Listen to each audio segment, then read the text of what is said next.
You're listening to As Read by Me, the podcast where writers read and readers listen. Greetings, and welcome to our second annual Readers Roundup episode. I'm Dave Stiles, and today we're presenting all of our Season 2 stories back-to-back in one marathon 3.5-hour episode. It's been a terrific year with so many great stories and several new contributors. I thank you all for sharing your work with us. And now let's get to it. I present to you the As Read by Me Season 2 Readers Roundup.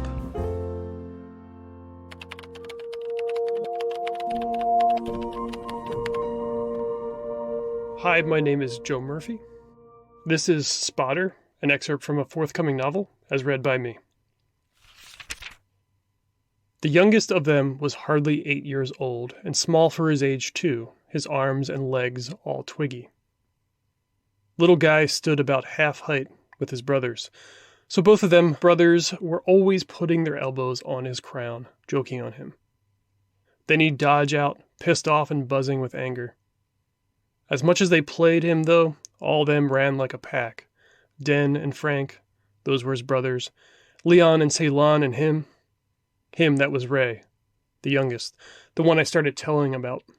Leon and Ceylon were the twins, boy and girl, the ones who lived down the hall. They still do. Live down the hall, I mean. The twins' folks had all grown up with the boys together. At least their dads all did, back when, before both men were gone or killed or disappeared. So the twins were family too, far as it mattered. Just they lived in another spot. The walls were thin anyhow. Besides, anymore, back then, Den spent most of the time with his girl downstairs. So if believing the definition of family was them all sharing a tiny space, Leon and Ceylon were closer. Den's girl May was on the ground floor besides, and that was some 14 floors below. It was China, basically, or more likely Antarctica if what Frank said about May all the time was true. What their mother said about the girl wasn't suitable for repeat. I was there too, with all of them, but I don't play much into it, in this, save a few choice stories early on. We were just kids anyway. I wish I did, though. Play a role more. At least in this, I think. But I was bed-stuck by then, both ankles broken from that time I tossed myself alleywise from a height, running from patrol or the cops. Some said 4 stories, but I always say 5, even now. Unlike the others, I wasn't family, at least not yet, despite my living an apartment above with my grandma, with but a ceiling and floor between us. But I decided I was going to love Lucy long before, and she was Frank and Dan and Ray's sister. I was 13 then, when I decided that certainly, and she was freshly 12. But I saw the impending beauty in her face, like a storm coming, and I'd known, I think, since I was but 5. Anyhow, we'd be family once. Healing then, I still listened in when they were down there talking about what was the plan. Yeah, those vents couldn't thaw, but they sure carried sound, and my bed was set up right there above Frank's room. Far as us kids cared, that was headquarters. Sometimes I'd yell my 2 dimes down there, and they'd just crack all up like I was the voice of God booming, only one God overly concerned if Lucy was home all the time. So I heard the ones that eventually went sour. The one that got Den picked up, and when he got out, it was like no one was family, just May, even though she'd had a kid with somebody else by then, and then the one that got Frank snatched too. My healing brought about me revisiting those old school modules they'd been sending into the towers for years before, the kind you just watched to learn, and it came about that I liked them quite a bit, which surprised me no less than anyone, and what was more, Lucy seemed to like me for it. She liked those school modules too. So I kept at that and out of the rest, but that never meant I forgot the others, forgot all we did and what it meant. What it meant to me, and some more people too, all up and down the tower. What we were doing back then was simple, really. Shooting down the drones as they flew past. Delivery drones carrying all that endless bullshit to better places from the big warehouses outside. So yeah, we shot them down. You never knew what you were getting, but damn, if every day didn't feel like your birthday. If your family was one could get gifts ever. Those delivery drones sure dropped pretty, lighting up a tail through the night sky and careening into the tower's dead gardens, then smashed to bits on the asphalt yard. Barring Lucy, nothing prettier than that. It was right after I'd broken my ankles then, when they were hatching below. Someone's got to take Wilt's place, Den said. That was me. I'm Wilt. Guessing I should have said so sooner. Of course, my job went then to little Ray. He was the spotter now, and he'd remained spotter all those years, even when Den and then Frank were locked away. See? But that was the trouble. Which brings me to a fine point, one I'm almost reluctant to make. My learning, and I suppose my Lucy love in turn, is what eventually got little Ray, not so little by then, nicked really good, too. Perhaps I'm what put Ray in jail in a way. So maybe my part's bigger than I've said. Just a part of absence, a nothingness along the ride all the way, one that shoved Raymond from the car. I was 24 by then, making Lucy 23, and her little brother Ray 18 or 19, depending on the time of year. It was cold, I remember, and he was a summer babe, but cold might have been coming, or it might have been going. Lucy was upstairs with me. I'd long ago pulled the bed away so nothing would stop me from hearing them plot and pont. And yeah, sure shit was I right about Lucy. That was a terrible beauty, like an endless rash of hurricanes that tore me up as some coastal town. Frank was newly back then, fresh from the vault, back before they instituted putting inmates on ice a while due to more overcrowding, so it wasn't gone real long. I'd seen him in the stairwell a few days before, and he was just as he'd been before, kindly warm, all smiling as he picked me up like I was a kid again. I'd grown up, but I was rarely still, bookish, he'd always say, but like loving. He'd heard about me and Lucy, how Lucy was expecting, and how we'd gotten together officially, and he couldn't have been happier for her. For us, he meant. Later, he came by to see Lucy too. But then it was business as usual. Everyone had to eat, and besides, Ray and Leon and Ceylon had carried on like they'd had to carry on in Frank's absence, and without Den or me. But now Frank was back, so Ray was just spotter again, leaving Frank to the plot. Ceylon could spot in a pinch, but she'd been needing glasses a long time, and sometimes she saw only what she thought she ought to see, and Leon couldn't do it because he was blind in one eye after he and I got wrestling, playing first, fighting second, when we were just 9. Ray was the spotter then. It was Frank's voice I heard most now. Lucy didn't want a part in it, so she'd gone to sit with Grandma and hum to the little Wilter inside her. And it was the same old Frank, always looking to expand sales to a few of the towers. He was smart, always thinking, just was. He'd made some Chinese friends inside, whites, Puerto Ricans, Baptist, New Luddite Army, Iraqi too, and though the project towers were largely segregated in action, they weren't hard borders, all united in having not. There was mixing all the time, really. I mean, even May was French-Canadian, I think, with a little Cuban in her. So Frank worked it all out beforehand, the way they could climb up on the Chinese and Iraqi towers and secure new routes that maybe avoided our own, operators likely thinking they were being smart since our tower had been a problem for years and years now, flying higher and higher to miss us.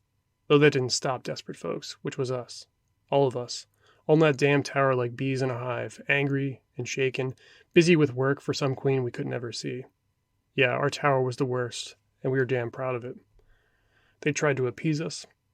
Putting those publics in the basement, giving us gratis access to some virtual living, but who'd want to be sitting in a body not theirs, wearing clothes nicer than ones they could afford, looking at shit you can't keep, can't have. Besides, 'twas only one bomb for a problem, and that was stealing. At least that's what we told ourselves, to make it all right. Lucy and I learned there were other ways of insulating pride locked away, maybe, even if at times they were hard to find. So Frank was saying how it'd go. Same as always, really, just new routes overhead. Yeah, and when he said sales, he didn't mean it the way you'd think, the way people usually mean it, like it was trickery. He wasn't interested in credit anywhere.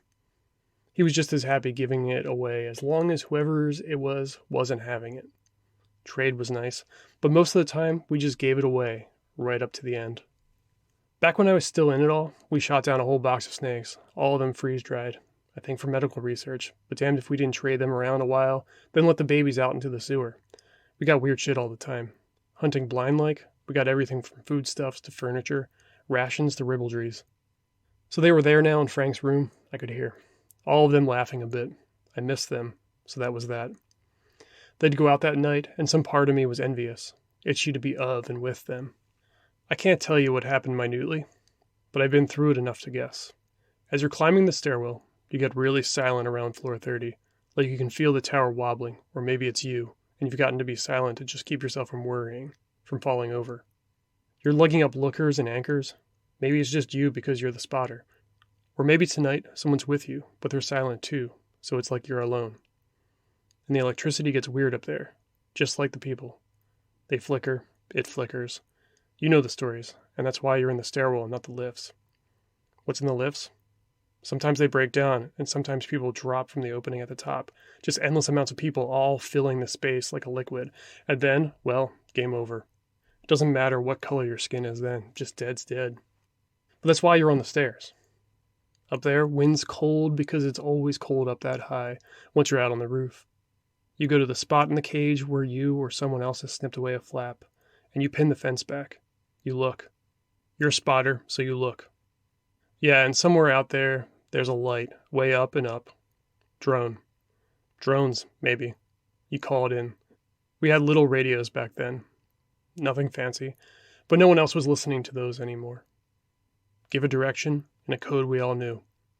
Someone else tags it, pierces it, lets it drag, then recoils, all with finesse that gets that bubber dropping just like you want it, somewhere far below where maybe Leon waits or Ceylon.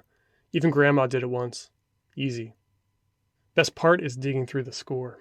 Best part, seeing the faces in the towers when you give them the thing they needed, or better, the thing they didn't know they needed at all. For years, we figured people knew where these drones drop, but you had to be out of touch thinking of coming in here looking for them. What with any number of us being dangerous if you're believing the headlines. Not that you should. See, but then someone did, sounds. I guess someone got fed up, losing their drones, sent some knuckles in to find us. All what follows is what I was told later, what the twins could manage. The end was all that matters, though. Frank was shot by forces unknown, looked like police, shot freely like police, but could have been anyone, really. Private forces. Anyway, Frank was dead and they took Ray. Said it was an arrest. Looked like one, but we don't really know. It would have been Ray was shot, though. Should have been, if Frank hadn't put himself in the way. See, it was Ray holding the land rifle, all loaded up with a big harpoon. Sounded like Ray was ready to fire upon them too, those cop-looking fuckers, so it might have been justified, seeing as he'd have taken at least a few of them out, point that big pounding air toward them. But with Frank, them gunning him down that way? No. That was a cold kill. What do you expect? Didn't even make the headlines. Money, cops, dead black men in the towers, just business. Leon and Ceylon were on the rooftop parallel, one belonging to Little Bombay. Saw the whole thing as the bird flies. Whoever they were, those cops, they even took Frank's body away. Heard later, something most unlikely. That particular drone that night was full of illegal. Perks, spirals, coke, down-ups, ring burners, and lush. So they were putting Ray away for sure, saying it was planned, saying it was drugs. A drug bust. Big win. They don't even drone shit like that. How could they? Or maybe they do. How'd I know? Anyway, we never seen it. And we'd pretty fairly seen it all. Later, I heard something probable. Boxes all melons, kale, and rations. Someone's produce order yonder. Whatever it was, we lost them both that night. Ray and Frank. Lucy and I sent our captures now and then, trying to seem happy. And we were, mostly. And hoping they'd make it to Ray, but knowing they probably never did. We didn't hear from the courts, which was all about what we thought. We didn't have the ways to find him, the credits. We buried Frank, and I held Lucy while she cried. It was like putting Ray in there with him, as far as we could tell. But our kids would know Uncle Raymond. Yeah, and Frank too, know those stories. Sucked the way it had to happen, but Den started coming back up to see us. Ceylon and Leon stayed low, then on, but they came up quite a bit too. All like we got some family back, built sadly upon the big gap we got between us. We were hoping and praying, by figure and speech, because praying is just talking to yourself, I know, because, how could it not be with all this shit going down? We hoped Ray might just show up one day. He could, Hasn't yet, but he could. And yeah, Frank was dead, but no way he'd die, be dead to us. Not in memory and not in heart. So it was like he was living, like how sometimes I can still hear his voice from the floor below. Even so, just in case, we named Frank the first. Boy or girl didn't matter. It was a girl, and we named her Frank. Years later now, and she's spittingly him. Long live his soul. All warmth like a fire, but still fiery, you know?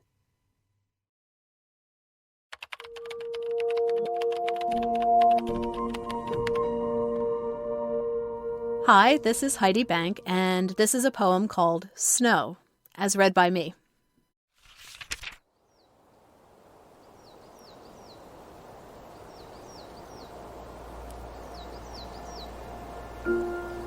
Snow is quiet, like the edges of the morning, just as the sun returns.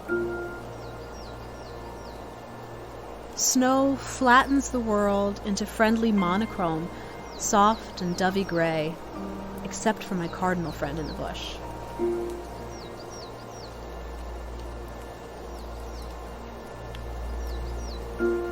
Snow is cozy sleepy, requiring blankets and whiskey and fuzzy socks and a book.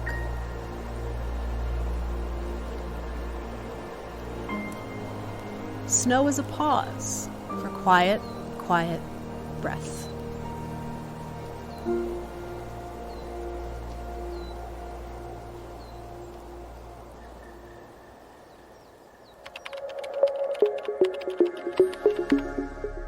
Hi, I'm Don Tollefson, and this is The Evolution of Innocence, as read by me. I became a father for the first time at 57, and my precious Gabriella has been an inspiring joy each and every day since.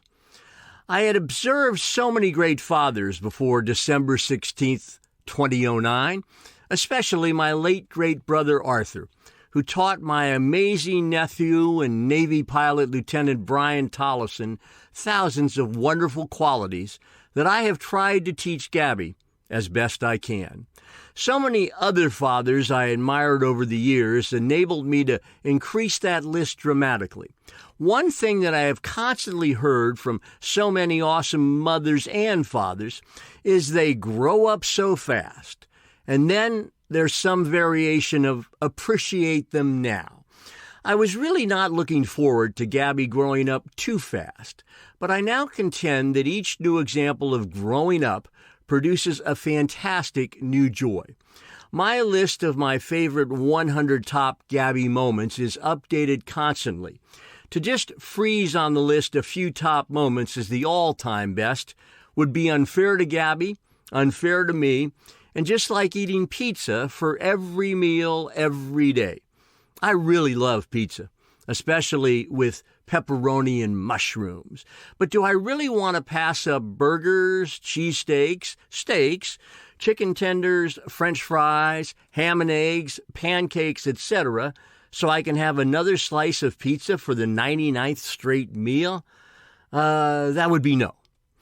It is very unlikely that Gabby raking leaves at 2, holding a doll at 3, dancing on a table at 4, visiting a firehouse at 5, complete with a firefighter's helmet, petting her beloved dog Murray at 6, all dressed up with me at a father's daughter's dance at 8, will ever not remain in the top 99.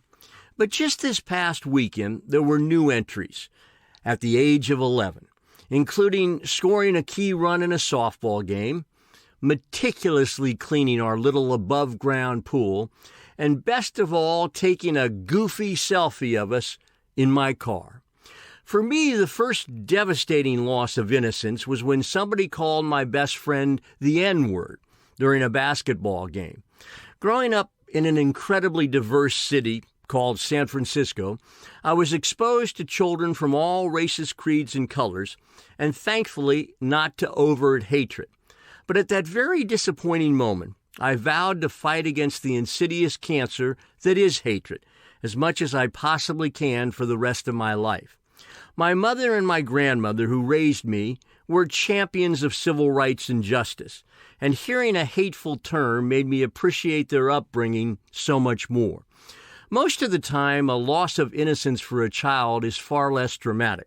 But I now realize there are teaching moments when any sort of innocence is at the very least threatened or compromised. It may not be exactly innocence, but Gabriella's incredible sense of curiosity is so wonderful. as are her constant attempts to look for the best in others. I doubt that getting older and having ups and yes downs will change that, because she is so grounded in that optimistic carpe diem approach to each and every day.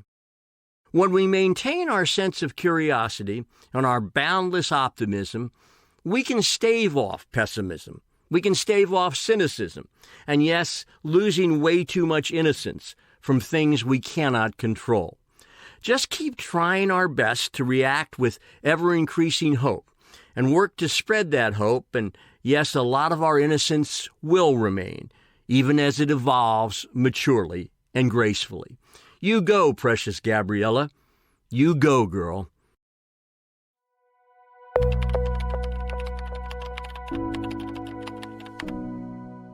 Hi, I'm Melinda Gordon, and this is an excerpt from my forthcoming book called Becoming Buster Brown, as read by me. Amid the whirlwind of impending world change and the craziness of times, I had both the excellent luck and supreme misfortune to be born in 1955. It was the perfect time to be on Earth. There was rock and roll, moon exploration, the civil rights movement, colored TV, and a hamburger was 15 cents. And there was me. So much exploration and growth and excitement, yet so little knowledge about what made the people behind all of it tick. Being the first child, grandchild, and great-grandchild in the family came with a lot of perks. I was in the catbird seat for sure. My father was thrilled to welcome his little look-alike and to squire my mother and I around as if we were royalty. He took great delight in pointing out my perpetually turned-down mouth and the fact that I always seemed to be studying my surroundings, giving the impression that my intentions, even as a toddler, were scholarly and serious. My grandparents doted on me and showered me with treats and toys and music and laughter and love and the sense that all was right in the world. And my mother? My mother dressed me in ruffles and curled my hair and sang and danced with me. We were best buddies, contentedly sitting on the floor together, wearing our mouse ears while we sang along with the Mickey Mouse Club. She posed me for unending photo sessions with my aunt, who was a photographer for TV Guide. We drove around in her red convertible wearing matching headscarves, and we sang along with the radio. Time stopped if I was ill or I scraped a knee, and everyone started breathing again once I was declared whole. It was a glamorous little life, but one that somehow never felt quite like I was living it, but that I was watching it all happen. There was always the feeling that tears could leak out at any given moment, and the unsettled feeling in my stomach almost never went away. As time went on and life took over, my quiet, compliant nature was taken as a very good thing. I was obedient, eager to please, bright, creative, and seemingly content. A model child. What could go wrong? My grandparents' home, where we lived, was a large, lively gathering place for the family. Musicians, businessmen, politicians, teachers, and scholars regularly sat down at our Sunday meals that usually lasted all day. The kitchen clattered with the sounds of china and pots and pans. The aromas of the morning's lox and bagels mingled with the afternoon's brisket and chicken being prepared, and occasionally some rich tobacco and coffee joined all of it for a fragrant little dance that was both exotic and comforting. It was my world, my happy place. Everyone I loved and who loved me in one place. I wanted it to go on forever, but not like this. Certainly somebody saw it, didn't they? The cousins ran and played and stole cookies from the table and giggled like some juvenile pirates who had just found a treasure.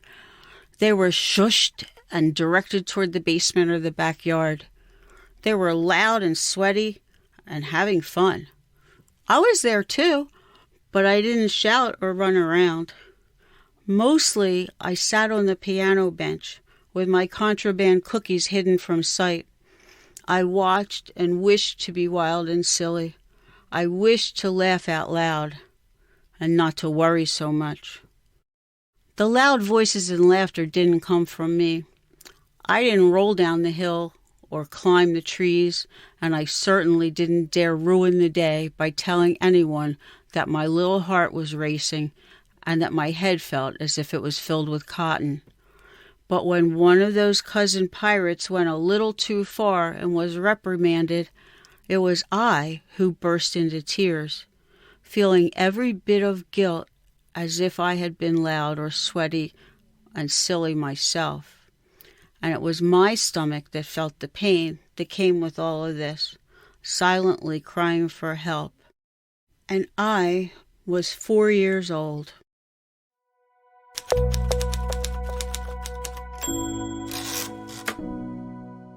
Hi, I'm Paul Camerata, and this is called The Iron Hog, as read by me. East of Ohio, west of New York, lived an old iron hog, the ground kind, not the pork. Yes, a groundhog he was, by the name of Phil, in the town of Punxsutawney, living under a hill, where he'd become the iron hog for his unbroken streak of predicting if winter had 6 more weeks. Well, one year as his big day drew near, Phil's iron hog streak was in danger, he feared. That's when Philippa Aliquippa, in someplace PA, heard her phone ring the night before Groundhog Day. "Hello there, Pippi. It's your old pal, Phil. Here in Punxsutawney, feeling quite ill. I tried not to call. I tried to hold out, but it's nearly tomorrow, and my health is in doubt. Shadowed or not, a groundhog must be here. Shadowed or not, a groundhog must go. To sort out the seasons so everyone knows. Tradition, the streak, to put on the show." Philippa Aliquippa, detecting desperation, said, "Phil, if you're extending, I accept the invitation." Then off to Punxsutawney, from someplace PA, she set out for a surprise trip on Groundhog Day. And at old Gobbler's Knob, still dark before the dawn, Pippa met Phil on the calm, moonlit lawn. Sneezy and wheezy, he went over each step, then one at a time had Pippi review it. She listened and nodded and played along well, keeping to herself that there was nothing to it. As the sun rose and a buzz filled the town, Pippa and Phil peered out from below ground. "Any questions?" he asked. "Any last-minute stuff?" "By chance, have you got," Pip asked, "marshmallow fluff?" She smiled, then giggled and laughed. Phil did not. "No worries, Puck's pal. This old I can dot." Then upward she climbed and outward she went, and spotting no shadows, away winter she sent. A top-hatted fella then held Pip aloft. There were cheers and snapshots. In his den, Phil coughed. That was the year partnership saved old Puck's Phil, when the iron hog streak he could not solo fulfill. Still, that problem was solved in time for Groundhog Day. The Philippa Aliquippa turned Punxsutawney Pip away.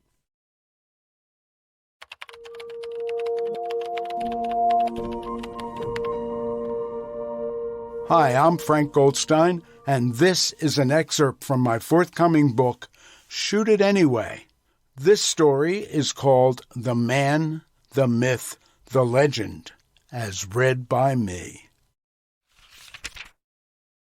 I met Frank L. Rizzo in the late 1960s, and for all the next decade, Philadelphia's police commissioner, then Mayor Frank L. Rizzo, was a newsman's dream, full of bluster and bubbling with great sound bites. A huge man in all ways, Frank grew up on the tough streets of the Italian immigrant ghetto of South Philly. Never finishing high school, he became a policeman. He rose through the ranks to become the town's tough top cop. "We need a story for tonight's show. Where's Rizzo now?" That question bounced around the newsroom of the late 1960s while Rizzo was police commissioner. Find the man, and you have the lead story for tonight's newscast. Perhaps of questionable ethics, but ethics and local news were words rarely found in the same sentence back then. That question resulted in my sound man Roy and reporter Marjorie Margolis and I being sent off to the Roundhouse. That's the nickname given to the circular Philadelphia Police Headquarters building at 8th and Race Streets. Roy couldn't have been a nicer guy, dependable and professional. Tradition was that the sound man drove the news car. We were always running late for our stories, speeding to catch up. News crews often bent the rules of the road to get to breaking news like fires and shootings. But today, Roy's white knuckles will have a different cause. Marjorie's story is in her future. She would resign from the station later that year and begin an honored journalism career that would ultimately lead to politics, congresswoman, public service, and, of course, mother-in-law to Chelsea Clinton. This day, she would be the screamer in the back seat. I have no recollection of the subject of the story, but the ride back to the TV station was unforgettable. Like most people, as the interview ended, Rizzo asked, "Marjorie, when will this be on?" Back in those days, we were still shooting film. Minicams and portable video recorders were years into the future. The film, of course, needs to be developed, a process that took about 45 minutes. Then editing took some more time, not to mention the rush hour commute back to the station. "Well, Commissioner," Marjorie responded, "I don't think we'll make the early news. This won't be on until 11. Rizzo asked, "Why's that?" "It's rush hour, Commissioner, and when we get back to the station, the film we shot will have to be developed, and that all takes time, sir." With that, Rizzo picked up the phone. "I want 2 highway patrol cars in front of the Roundhouse, right away." The 4 of us exited the building together, and as we did, 2 sparkling highway patrol cars were parked at the curb. Alongside of the cars, 2 spit-shining officers in leather boots, Sam Browne belts with 50 Mission Crush caps stand at attention and snap to salute to their commander. Rizzo, in all his commander voice, orders his officers, "You take the front, you take the back. I want these people back to the TV station as fast as possible." With that, Roy got the news car, we loaded our equipment as the highway cops waited, and then off we went. Right on 8th Street, and as we approached Race Street, the lights and sirens came on, front and back. Traffic on Race Street screeched to a stop as we blew through the red light at the intersection. Roy looked at me with a fearful and quizzical face. Marjorie was equally surprised. Soon, a left onto Vine Street, to the Schuylkill Expressway ramp. As cars and trucks jumped out of our siren-squealing way, a combination of fear and embarrassment overwhelmed the 3 of us. Roy's grip on the steering wheel turned his knuckles a bloodless white. We easily slipped onto the expressway entrance ramp, our bodies leaning to the right from the centrifugal force of the speeding turn. Seconds later, we're on the expressway. Wait a minute, correct that. We're on the shoulder of the expressway, as traffic on the highway proper is at a dead rush hour stop. But not us. If memory serves me, we are speeding along at about 85 miles an hour on the shoulder. Seems like hours, cruising along with our escorts, but only a few minutes later, still with lights and sirens, we pull into the TV station parking lot. Heads turned and mouths are wide open with bulging eyes.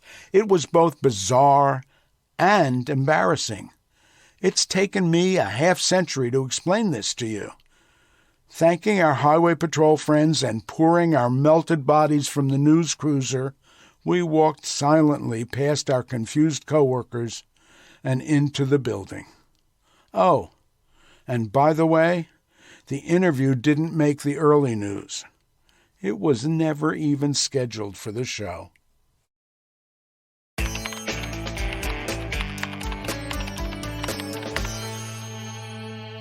Hi, I'm Melinda Gordon, and this is A Day to Remember, as read by me.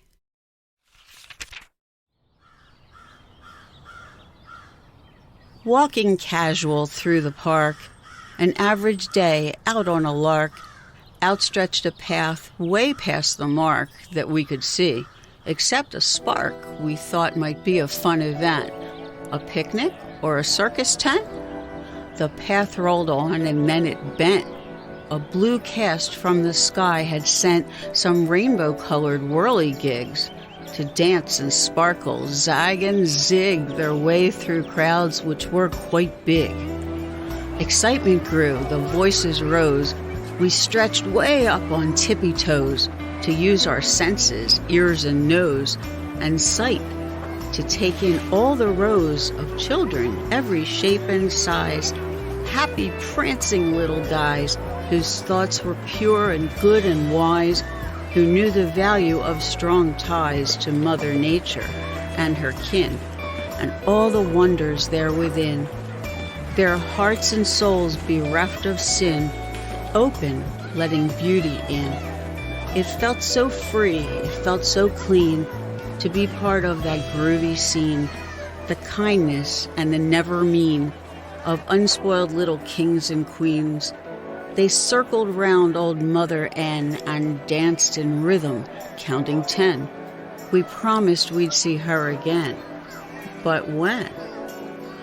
Mothers called, "It's getting dark. Come home, come hither, come now, hark." With teary smiles we embarked our journey from that magic park, where we for sure had learned it best, when putting humans to the test of what is right and all the rest. Look to the children. They are blessed.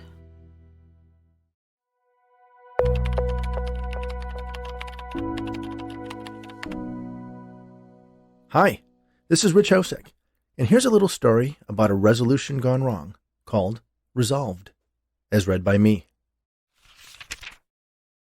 Roger looked at the woman curled up next to him on his sofa while the New Year's Eve show they were watching played on the television. She smiled back at him. "So, any resolutions?" she asked. It was the same question he had heard from hundreds of different women in all the variations of New Year's Eve he had experienced so far. It was a question that had started it all.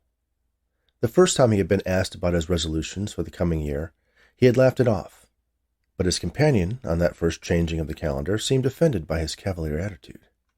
"You must have a resolution," she insisted. "It's just a silly tradition," he replied. "No one really does anything they promise for the whole year." "That's no excuse not to try," the woman replied. "I'm open for suggestions," he challenged. In the background, the countdown for the new year was coming down to the last few seconds. He'll never forget that expression on her face.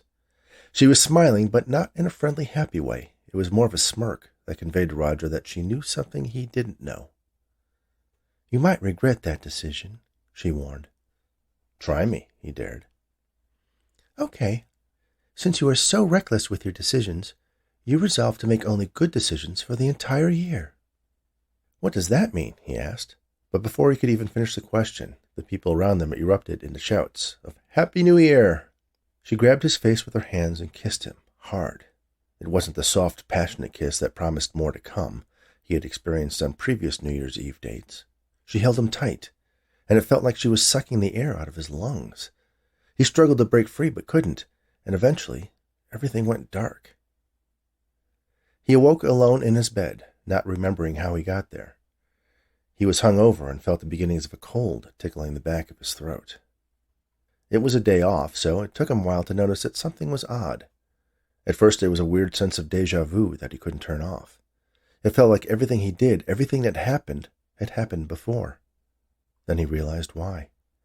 He was back to the beginning of the year he had just celebrated the end of. At first he wondered if it was some kind of prank, but if it was, the whole world was in on it. The same news stories were on the front page of the newspaper. The same teams were playing in the big college bowl games. The weather was exactly the same. The next day at work, he sat through the same first-quarter company meeting, had the same conversations with his coworkers, and went home to find out that the latest episode of his favorite television show was the one he had already seen. He was reliving the last year over again. He couldn't handle it. He thought it was a dream. He tried to go along with it for a few days, but after the first week he couldn't bear to go to work anymore. He spent a month just staring at the television, tuning to channels he had never watched to see something new, anything new. But nothing new really happened. He would go out once in a while, but his savings soon evaporated and he started borrowing himself into a financial hole. He just needed to get past this year. And so the year passed, day by familiar day, until he found himself watching some mindless New Year's Eve show on TV. Midnight came. He awoke alone in his bed, not remembering how he got there. He was hung over and felt the beginnings of a cold tickling the back of his throat. For some reason, the memory of his last New Year's Eve date and the resolution she had crafted for him was present in his mind. Was that it? Was he being given a chance to remedy all the bad decisions he had made over the past year? Was this a blessing instead of a curse?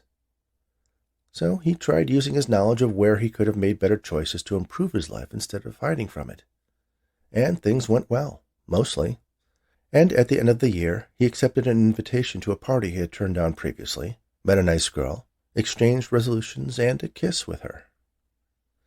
He awoke alone in his bed, not remembering how he got there. He was hung over and felt the beginnings of a cold tickling the back of his throat. So, obviously, he was going to have to do better. The third time through, things did improve markedly. He got a promotion at work, entered into a healthy relationship, even found time to visit his parents.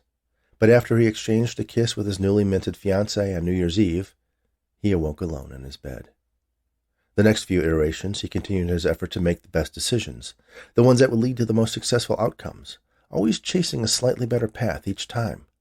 But each year ended back at the beginning. So he gave up and tried something else. By now he had a good idea of who was going to win all the major sporting events, so he gathered all the cash good, including advances on his credit cards, and quickly parlayed it into a small fortune, and just had fun. He bought sports cars, yachts, exotic pets, luxury mansions, even drugs and $1,000 bottles of wine. Several iterations passed in decadence, but always led him back to the beginning. So then he memorized a few big lottery jackpots, giving him enormous payouts that he donated to charities, hoping that one big Beau jest would earn him a reprieve from this timeless prison. He awoke alone in his bed.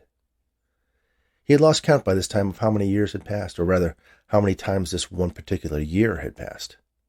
He tried making the best possible decisions he could come up with. He tried making the most financially beneficial, the most considerate, even asking what would Jesus do, but each ended with the same result. He awoke alone in his bed, not remembering how he got there. He was hung over and felt the beginnings of a cold tickling the back of his throat, and the words of his bewitching New Year's date echoing in his ears. You resolved to make only good decisions. Good decisions. Hadn't he tried that?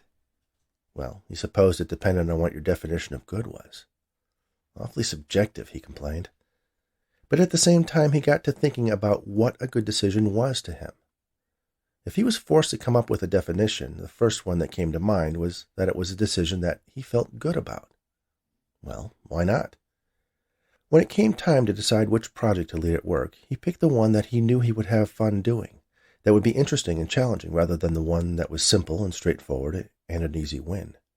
When he chose where to go on vacation, he picked the one that was familiar and relaxing rather than the one that was advertised as the singles' paradise, and met Emily, a sweet girl who was strong and independent and made him want to be the best version of himself. And when he had to decide what to do on New Year's Eve, he and Emily spent a cozy evening at home. So, any resolutions? She asked. Roger smiled. Just one. I want to find a resolution to my last resolution. What's that supposed to mean? Emily asked. Just kiss me first, Roger said, as the host on the television show they had tuned into counted down to 0. Emily kissed him softly, passionately. He clung to that kiss for as long as he dared, his eyes closed. Their lips parted. Then he heard Emily say, Happy New Year. Roger opened his eyes. Emily was still there, smiling. What do you want to do this year? She asked. I have no idea, he asked. You decide.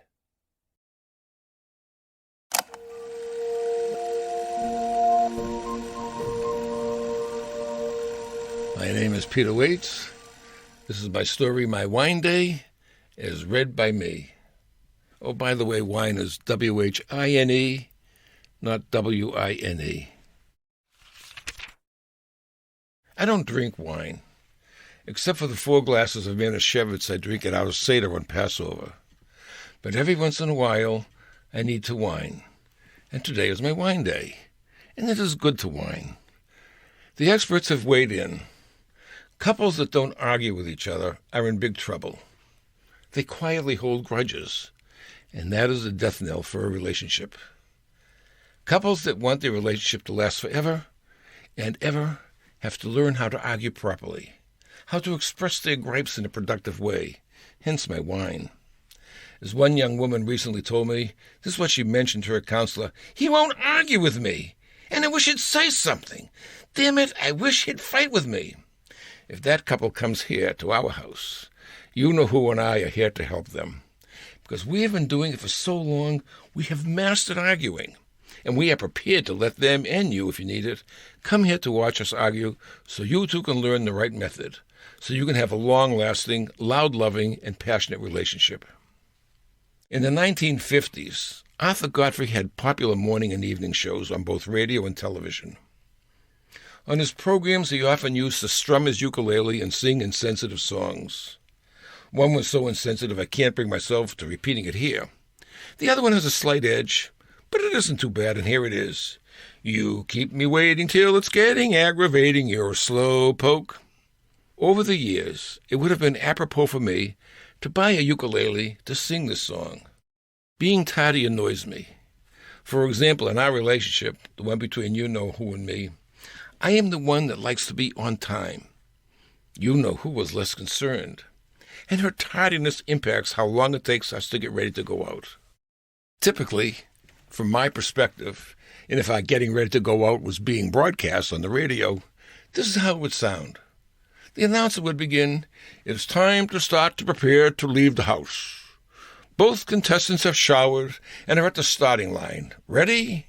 On your mark. Get set. Go." First, a little background. My closet is not in our bedroom. My clothes were expelled decades ago because there was no room for her clothes and mine in what would normally be considered our shared bedroom closet. My small wardrobe was banished to hang with stuff cluttering the floor. I have no idea what the stuff is in the closet in the guest room. Now that the background is out of the way, it is time to get back to the story. The man of the house, that's me, has 2 bureaus in his room.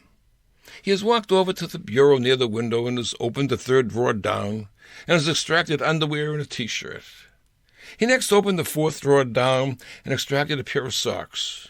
He then donned these items, and so partially attired, he went to his closet, extracted a shirt and a pair of trousers, and he donned them.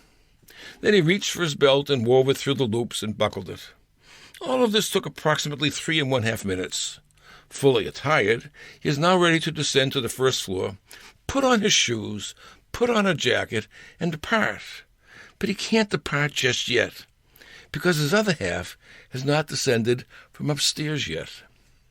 The woman of the house, that's you-know-who, began to get ready for her departure at the same time as the man of the house. But for her to get off a putzed, all dressed up, is a time-consuming endeavor. When he was already descending to downstairs, she was still standing nude in front of her closet, and she was quietly talking to herself. If we got close to her, we would hear her musing about what she would like to wear. Her decision is difficult. Her selection is large. Her closet is jammed full. And then after picking up this or that, she still has to decide which shoes or boots best complement her selection. The footwear selection is not easy. With about 50 pairs to choose from, a lot of color matchups are taking place. The time she stands in front of her closet, of her getting ready to get dressed, varies, but I can say with confidence that it will go on and on and on for quite some time, well past the 3½ minutes of her husband. Eventually she does come downstairs, but our departure is still not imminent if she is carrying a necklace. As we have aged, it has become more and more difficult to properly secure the tiny and very frilly clasp of her necklace. It is now my job to attach it. And even though my eyeglass prescription is current, attaching the delicate clasp was becoming more and more difficult. Yeah, it does get done, and momentarily I then assume we are about to go, but my thought is premature. At the moment I am experiencing a premature evacuation. Walking to the door, she will suddenly stop, and she will turn around. She needs multiple tries to exit the house. The pattern is well established. She walks across the room.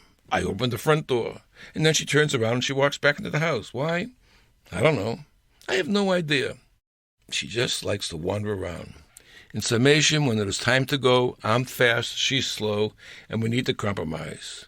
We each need to give a little, and that means for me to slow down a bit and for her to speed up a bit. For us to meet halfway, we will both just have to learn how to be half-fast.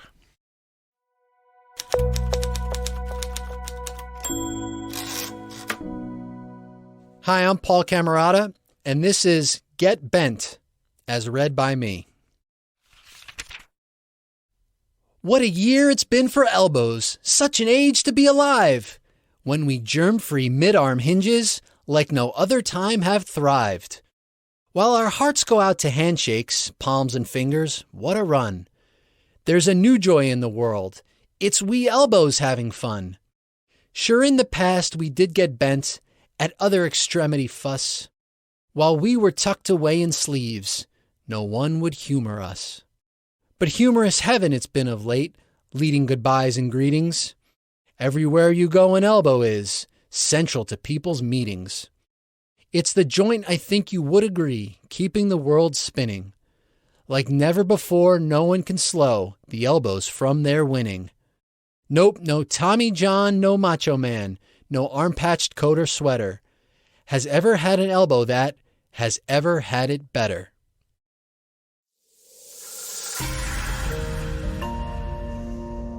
Hi, this is Mike Archer. I have a short story collection called Living with Humans, Stories of Each Other. This is the main story of the collection, Living with Humans, as read by me.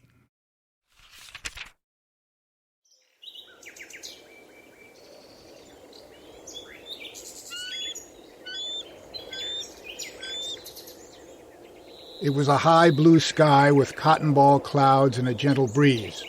Regal was swooping and gliding high above the treetops.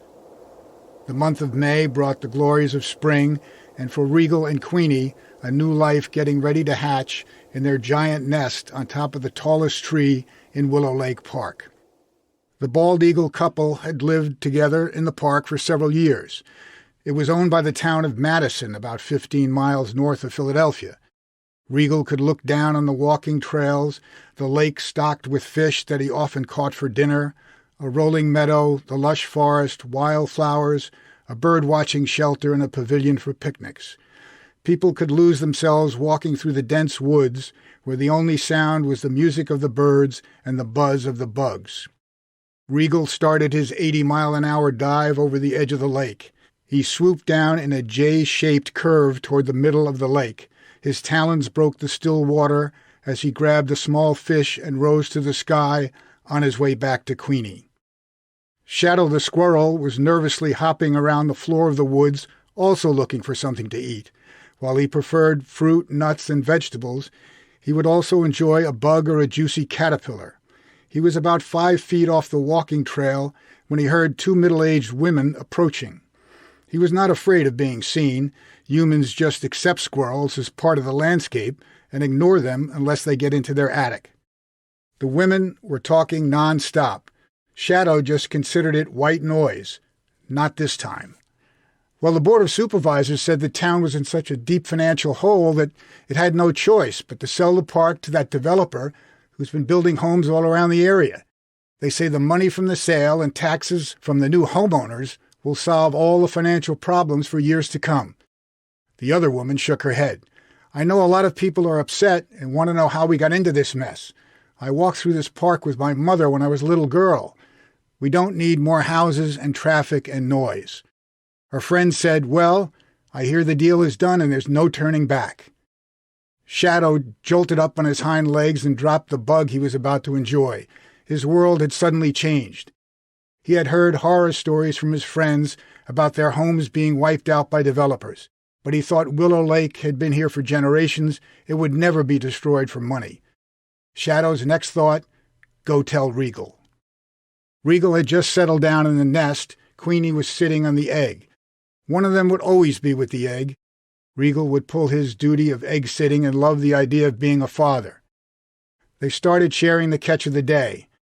The nest was at the top of the tallest tree in the park and was 6 feet long and 3 feet wide. Regal and Queenie met in the park a couple of years earlier and had become partners for life. They were the proud symbol of America from its founding. By the mid-20th century, man had almost wiped out the species.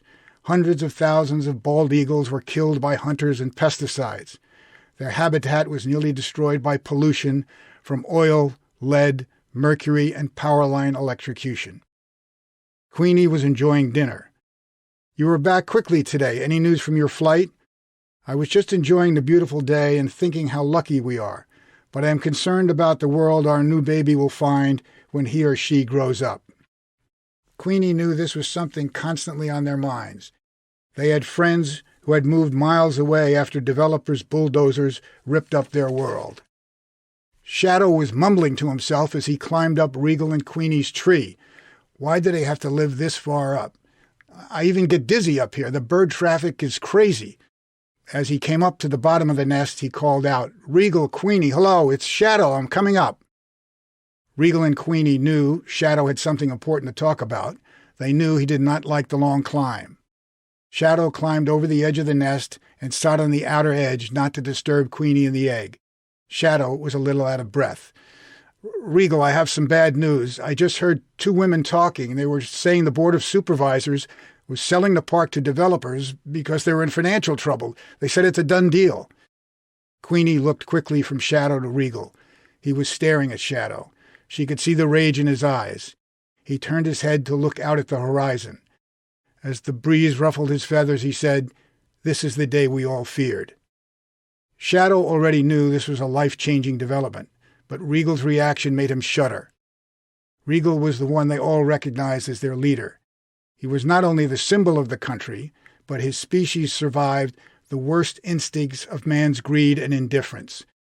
Shadow knew the news would shake the park with the force of a hurricane. What do you need me to do, Regal? Regal turned toward Shadow without hesitation and said, Go tell Big Buck and have him set up a meeting of the council. Shadow climbed down under the nest and started the long trip back to the forest floor. Queenie looked at Regal.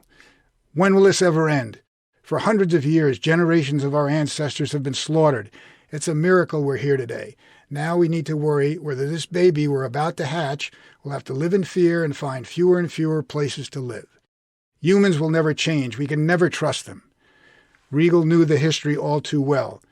It finally took drastic measures by humans to stop the hunters and the pesticide makers from almost wiping out the species entirely. Man's relentless push for new development was a constant threat. Regal said, We will do everything we can to protect our new baby and the rest of our friends in the park. They've all been through this before. We just have to make sure everyone can survive. Shadow knew where to find Big Buck. He stayed in the thickest part of the woods during the day. He liked to roam at night when the park was quiet. Buck was grazing among the trees when he heard Shadow approaching. He raised his head crowned with 6-point antlers. Shadow knew Buck was a no-nonsense guy and wasn't much for small talk.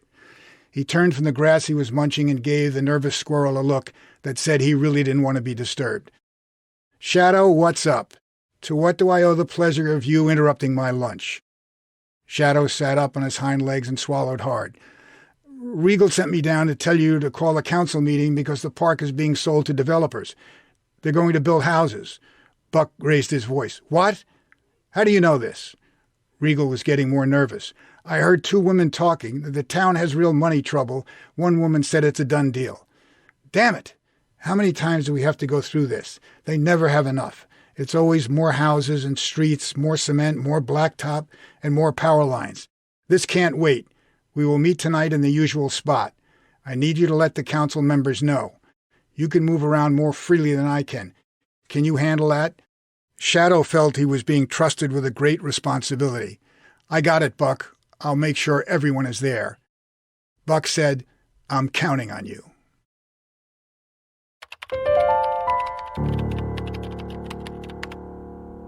Hi, this is Rich Hosick, and here is a scary little campfire story sure to give you chills, called White, as read by me. The snow came down in large white clumps so quickly that my footprints were erased as fast as I made them, trudging back to the cabin from the woodpile with an armload of logs. The satellite dish perched on my roof was buried in the winter's snowfall and completely useless, but I didn't need some fancy TV weatherman to tell me it was going to be a hell of a storm. The solar panels were likewise ineffective this time of year, so the television was nothing but a blank frame anyway. I had plenty of kerosene for my lamps, and the wood kept me warmed and cooked my food. There was a shortwave radio for emergencies, but it got all the power it needed from a car battery. My books didn't require electricity, so as long as I had light to read by, the storm could do what it wanted. I didn't own the one-room cabin. It came with the job. I was a ranger for the National Park Service, but I didn't do the typical ranger stuff, like admonishing tourists about leaving food out for the bears, or cautioning them to stick to the trails and stay hydrated. I was a sort of concierge, catering to the hikers and mountaineers who came to summit the mountain. Those who held this post before me had carved their names and the years they were here into the wooden lintel above the door. Curiously, none of them seemed to have held the post for more than one winter. Ascending the nearby peak, especially in the winter, was a challenge for a lot of alpinists.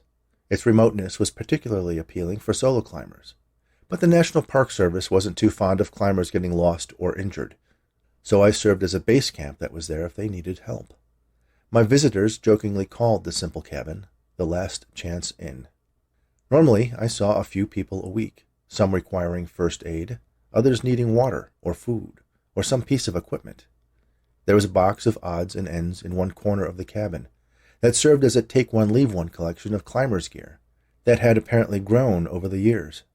Ropes, pitons of various shapes and sizes, socks, gloves, hammers, even a pair of crampons could all be found there, probably enough to outfit someone who had come this far with nothing more than hiking boots. Once the cold set in, I saw maybe a few people a month. They were supposed to get a permit to attempt the summit in the winter, and then check in with me before their climb and after their descent, just to make sure there weren't any bodies wasting away on the peak. Odds were I wouldn't have any visitors for the next month or two.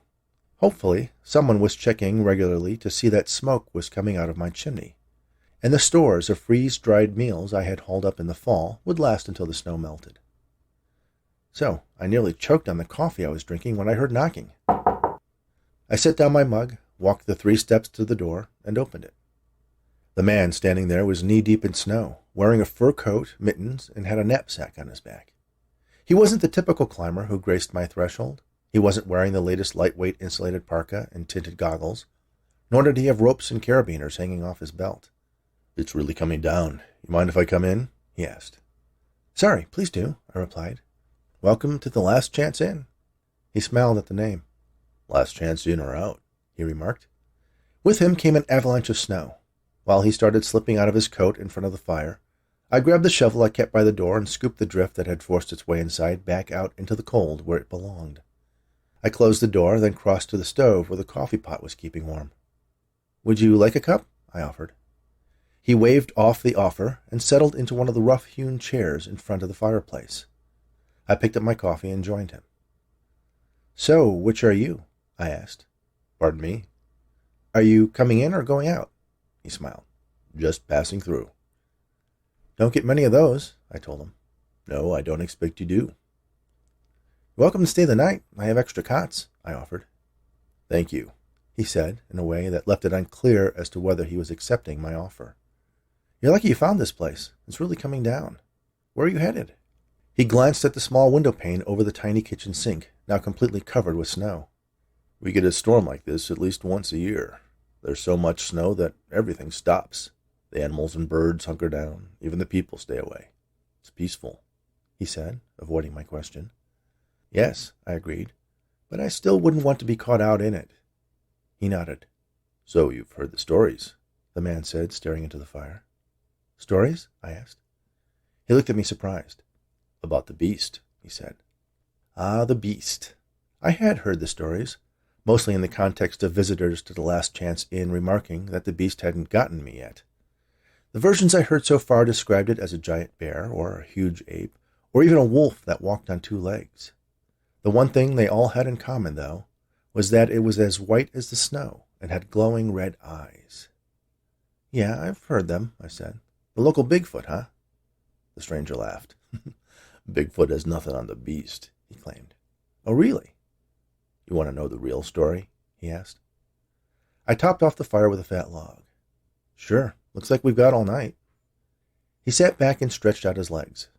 He was wearing a buckskin shirt and pants, and fur-lined leather boots. Everything looked like it was handmade.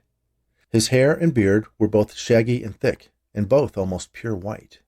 He didn't look like he was much over 30, though. His skin was pale, but free of wrinkles, and his eyes were bright and full of life.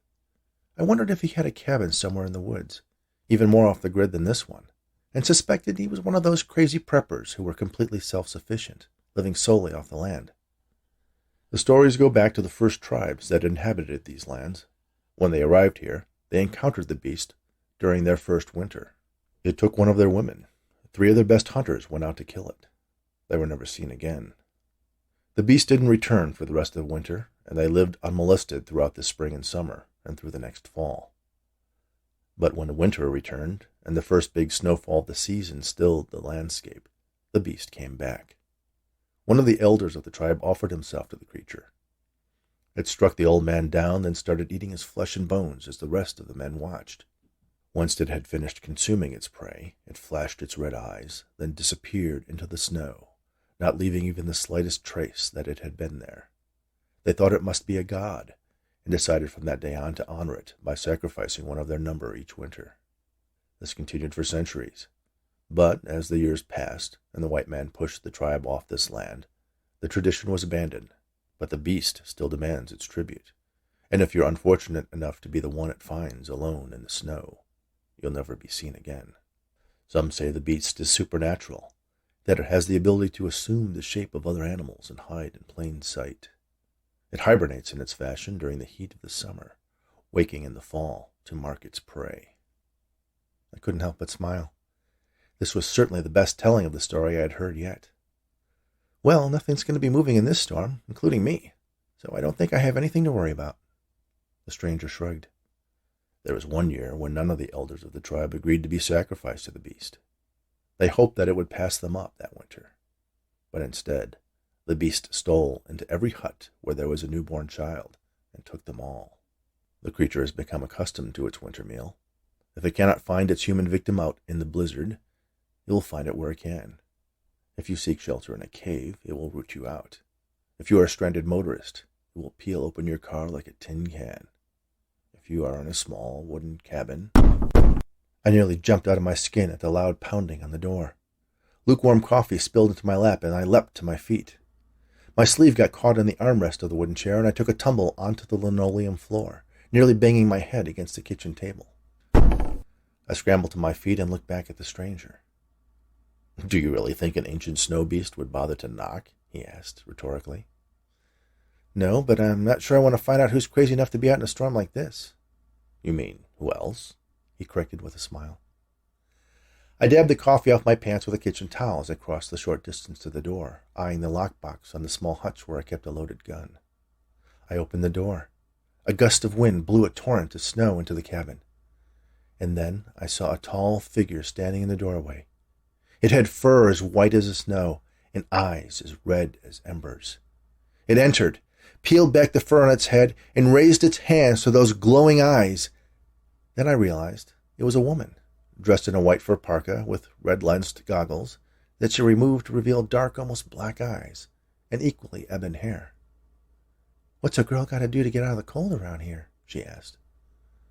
"Sorry, come on in," I said, stepping aside.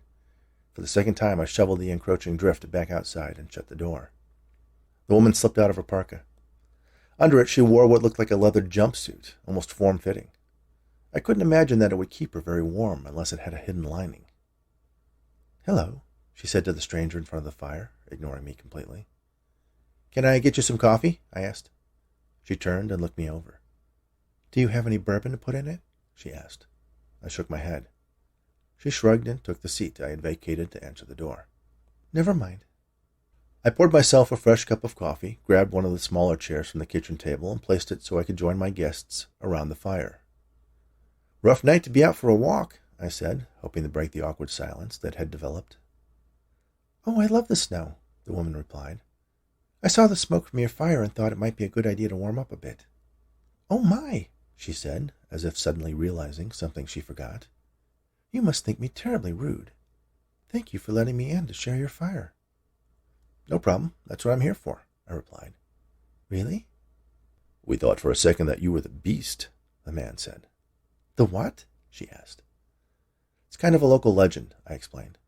Apparently there is a creature that stalks these parts during the heaviest snow of the winter in search of a human victim. She smiled. I guess I'm flattered that you think I'd have to be some sort of beast in order to be out in the snow. The man leaned forward. It is said that the beast can disguise itself as an animal. Why not a beautiful woman? What better way to lure its victim into a false sense of security? She laughed again. That would be clever. She turned toward the stranger and looked him up and down, and I swear she licked her lips. You look like you would make a good meal, she said. He smiled. I think you'd find me rather tough. He nodded in my direction. I think our young host would be much more flavorful. She turned her gaze to me, her eyes dancing over my body, while she bit her lower lip. Yes, I see what you mean. I have some Tabasco in the cabinet, if that will help, I offered. The woman started laughing, and the odd tension that had developed melted away. The man laughed too. But when he did, I thought I caught a glint of red in his eyes.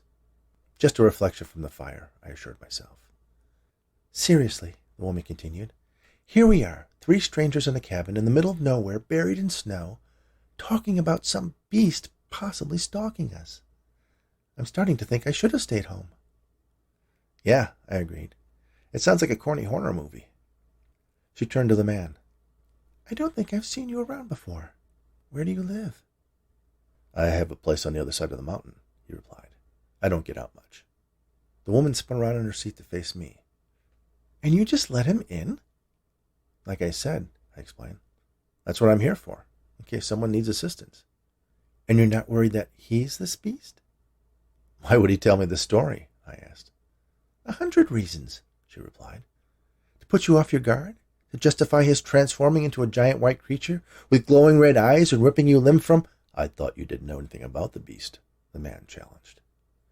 I don't think we mentioned anything about what it looked like since you've arrived. The woman laughed, shaking her head. She held up her hands. You got me. I'm the beast. And it looks like I get a supersized meal tonight, she said, eyeing the two of us as she continued laughing. I couldn't help but join in. The man seemed equally amused, but assumed a posture that was ready for action. I looked at him, and he met my eyes, then glanced across the room. I knew exactly where he was looking, at the metal case on the hutch that held my pistol. He surely assumed I was armed, living here alone, and the lockbox was the most logical place to keep my weapon. Was he trying to tell me that this woman actually was the beast? Could that be possible? Her story about liking to wander around in a blizzard in that ridiculous skin-tight outfit was a bit sketchy. But did that mean she was an ancient creature driven to eat human flesh? Awkward, the woman chimed, a mischievous smile on her face. Her eyes glowed red. It wasn't a trick of the light. There was a definite crimson radiance in the back of her eyes. She smiled again, broadly, and her teeth appeared to have grown, her incisors protruding over her lower lip. I think I need more coffee, I said, rising quickly. I set my cup down on the kitchen table, but instead of refilling it, I continued walking over to the hutch. The case wasn't locked, but I had to open the latch to gain access to the gun inside. It was loaded, and a round was chambered. I swung around, and immediately the man grabbed my wrist and thrust it upward, pointing the gun at the ceiling. Behind him, the woman was no longer human. She was 7 feet tall, covered in a fine white fur with a wolf-like muzzle and fiery eyes. What are you doing? I asked the man. He was strong. His other hand grabbed my neck. You know, some people think the beast isn't some immortal demon, but a creature that lives and dies, is born and gives birth to more of its kind. which would imply that there is more than one of them, and from time to time, they need to seek each other out and mate. I looked at the man. His eyes assumed the same fire as the beast behind him, and in an instant, he was an even taller beast, whose razor-sharp claws sliced through my neck, severing arteries and crushing my trachea. I couldn't breathe. I fired the gun into the ceiling, once, twice. Then the strength left my hand, and the gun fell free and clattered onto the linoleum. The beast let go of my wrist, and I slumped to the floor. He turned his attention to his mate. They engaged in an act that was brief and appeared painful for both of them.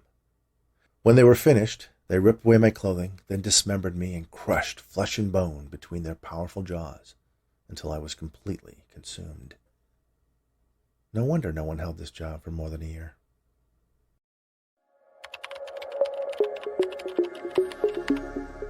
Hi, I'm Don Tollefson, and this is Finding Our Heroes, as read by me.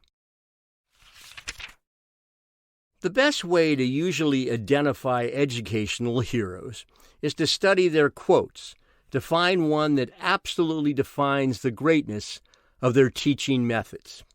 Enter to learn, leave to serve. Mary McLeod Bethune was the 15th child of former slaves. Her simple 6-word philosophy is so on point. It adorns the hallways of the elementary school named for her near Temple Hospital in North Philadelphia, and the driveway entrance and exit of the marvelous LaSalle High School in Wynmoor, as well as the great HBUC University, Bethune-Cookman, named for her in Daytona Beach, Florida. And her name is connected to so many other schools, as well it should be. Enter to learn, leave to serve. Discovery is seeing what everybody else has seen and thinking what nobody else has thought. Albert Szent-Györgyi was the Hungarian biochemist who won the Nobel Prize in Physiology in 1937, and among his many other scientific accomplishments was the isolation of vitamin C. During his years in the United States, he worked with the Mayo Foundation in Minnesota and the Institute for Muscle Research in Woods Hole, Massachusetts, where he passed away in 1986 at the age of 93. Discovery is seeing what everybody else has seen and thinking what nobody else has thought.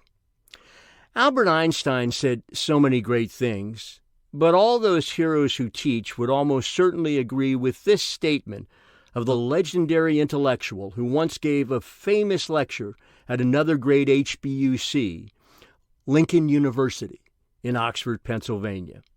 If you can't explain it simply, you don't understand it well enough. Again, if you can't explain it simply, you don't understand it well enough. I could go on for days with more inspiring quotes about teaching, but let me close today with the quote that I feel best defines what millions of teachers continue to do each and every day for millions of students around the world. A life is not important except in the impact it has on other lives. That was said by a man who lettered in 4 sports at UCLA before becoming the most important baseball player in American history, and likely the most important athlete in general in our nation's history. Jackie Roosevelt Robinson. I am wrapping up this essay just before 3 p.m. on a Monday, so a lot of schools are just letting out, and a lot of virtual school days are also winding down. So here's to the teachers and coaches and mentors who teach children, and hopefully many adults as well, to not just appreciate these quotes, but to live them. For a life is not important except in the impact it has on other lives.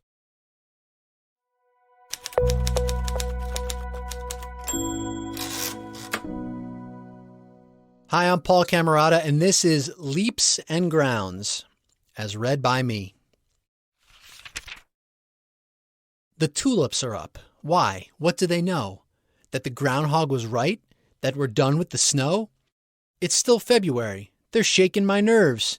It's been warm this week, but March weather curves. Suppose they keep rising up out of the yard, and one night a frost descends on them hard. The head start each bulb will have by then got will in one cold flash become all for naught. Which leaves me to wonder about flower brains and the speed and direction of flower thought trains. Are my tulips digging toward their own demise, or are they well informed as they reach for the skies? I've watched and I've listened, my ear to the ground, but so far there's been not from them one sound. Loose lips may sink ships, but these tulips don't speak, except by the rise of their eager green beak. Out of the dirt, propelled maybe by knowing, this year's nearer to flowers than it is to snowing.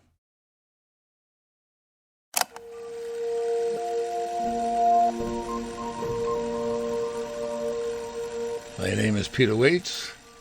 This is a story about 2 degrees of separation between me and a saint. It's read by me. When I was a little boy, I was told there are 3 degrees of separation between all the people in the world. Its meaning was that each of us is at most only 3 people away from knowing everyone else on the planet. We don't know the path to get to anyone in particular, but everyone knows someone, so the paths are short and circuitous, and they do exist. A few years ago, you know who, that's my wife. She and I were visiting with some friends, a rabbi and his wife. And in the course of that conversation we were having, the rabbi mentioned that when his pulpit was in Chicago, his shul was merging with another one. There was no need for 2 buildings, and it was his that was being sold to a church. He was doing the negotiating. The negotiator for the church was Jesse Jackson. From this matter-of-fact conversation, we learned that you-know-who and I are just 2 degrees away from Jesse Jackson, and that means we're only 3 degrees away from Martin Luther King. Who would have thunk it? Way back when we were growing up in Massachusetts, in a neighborhood called Mattapan, the neighborhood we lived in was predominantly Jewish. If either of us told our family and friends that one day we'd know someone who was a friend of someone who was elevated to sainthood, who could possibly think of it or believe it? How did it happen that you-know-who and I would be only 2 degrees away from a saint? Not 3 degrees, just 2. Catholics believe saints sit at the right hand of God. So how would we get to know anyone who knows someone who sits so close to God? At any time in our life, if we said that someday we'd be close to a saint, we'd have been considered a nut. How could I, a Jewish boy, or you-know-who, a Jewish girl, know someone like that? Ben Salem takes pride in its commitment to and strong program to make Ben Salem a no-place-for-hate community. The sole purpose of the program is to help people learn about the cultures and traditions that surround us, to help us to get along, to help us to stamp out bigotry. And during the week that celebrates Martin Luther King Day, we in Ben Salem have a week-long celebration called Unity Week. It's a unique program and has received many awards. Every day during the celebration there is at least one scheduled gathering at a house of worship, and you-know-who and I make every effort to attend as many of these houses of worship as we can. Every year programs are held at churches, at a synagogue, a Buddhist temple, and hosted by an Islamic organization. Our mayor, Joseph DiGirolamo, is a native of Ben Salem. He's a few years older than I am. I'm not embarrassed to say that he and I have a love affair. I love him, and every time he sees me, he stops whatever he's doing. He stops talking to whoever he's talking to, and he comes over to me, shouts my name, and gives me a huge hug. In a loud voice, he announces, "I love this man!" When he sees other people that he knows, he doesn't greet them that way. When he sees them, he simply shakes the hand. Not that anyone has asked, but the mayor and I have a mixed relationship. He's a Republican, and I am a Democrat. The mayor has lived here all his life. The last gathering of the festive week is traditionally held at the Sisters of the Blessed Sacrament, a shrine for a saint, Mother Catherine Mary Drexel. It's a real place. You can look it up. A few years ago, after the formal portion of the gathering was done, the mayor was asked to say a few words. Mayor DiGirolamo never says just a few words. When he's talking about Bensalem, he talks a lot. With a large smile on his face, and with his pride in Bensalem beaming from every pore in his body, he started to reminisce about his early life. And in so doing, he told us that he knew and was a friend of the nun, Mary Drexel, who was canonized on October 1st in the year 2000. The mayor didn't know it, but Mary and you-know-who share a birth date. Both were born on November 26th. Before refreshments were served, I went to see the mayor. I couldn't resist. Mr. Mayor, that's how I referred to him. Mr. Mayor, you've made my day. I, a Jew, and I am less than the proverbial 3 degrees of separation away from a Catholic saint. Can you believe it? I am only 2 degrees away. I never would have believed that was possible. Who would have thunk it? I can't wait to tell everyone I know how close you and I are to a saint. He smiled, he laughed, and we hugged.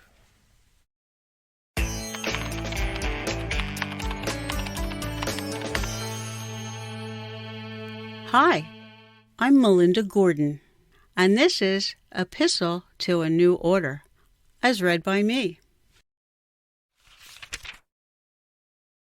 I wonder what would happen if the people who are scoring and deciding for us all who is stylish, who is boring, lost their pencils and their pens, threw away their calculations, and just let the world revolve by instinctive activations. What a joy, I think, to see labels stripped and lying bared, showing differences between us not self-consciously impaired, but celebrated, making special every nuance, every twist, hence to become big shiny pavers toward a blissful coexistence. Sharing, laughing, mingling with those never in our circles, now within the reach of all, whether green or blue or purple. Just think of all the combos we could make with co-creation. There's nothing we'd not conquer in our blended happy nation. A dream? A joke? Some madness? Well, sir, I beg to differ. I can picture it, can't you? And it's calling us. Come hither. Intoxicating in the depth of what can happen when we cast aside our differences and start out once again. Don't miss the boat. Don't miss the flight. Don't miss the big migration. Together we can shed the skins from stifled generations. It can be done. I promise that. And your important part is taking this for truth and into your kind heart.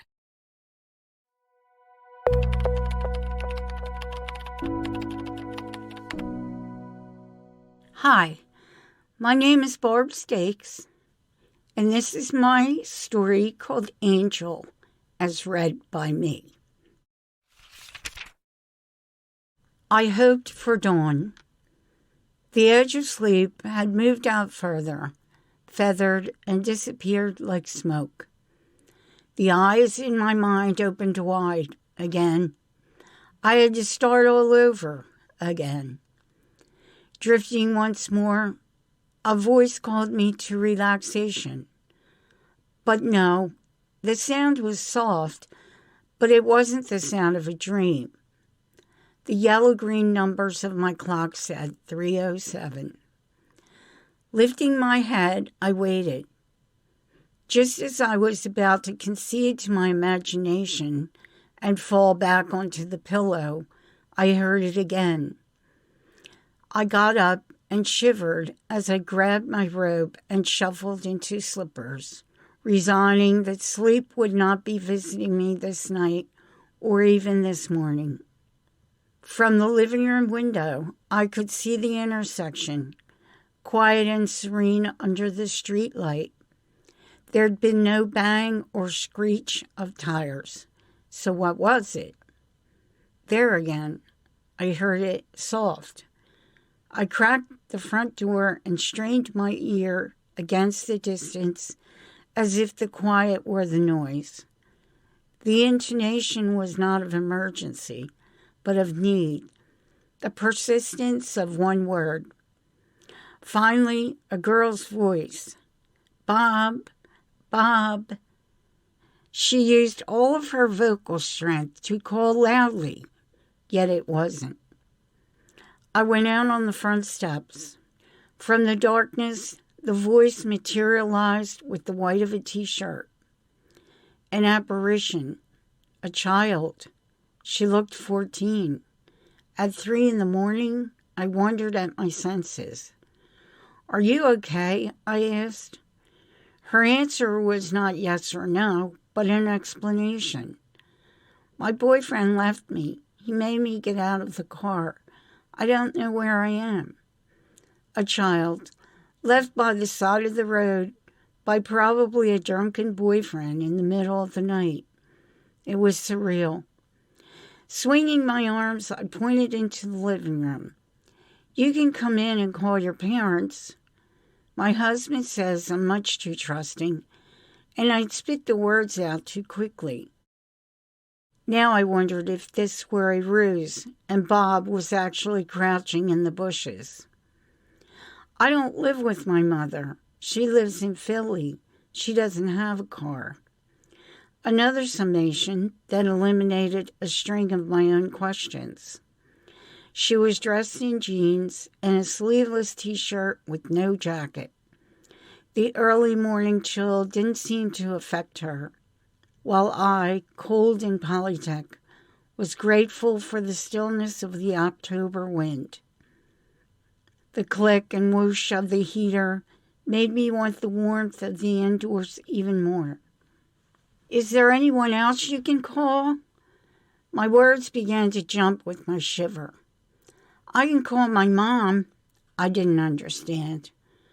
"Well, please," I said, "come in and use the phone."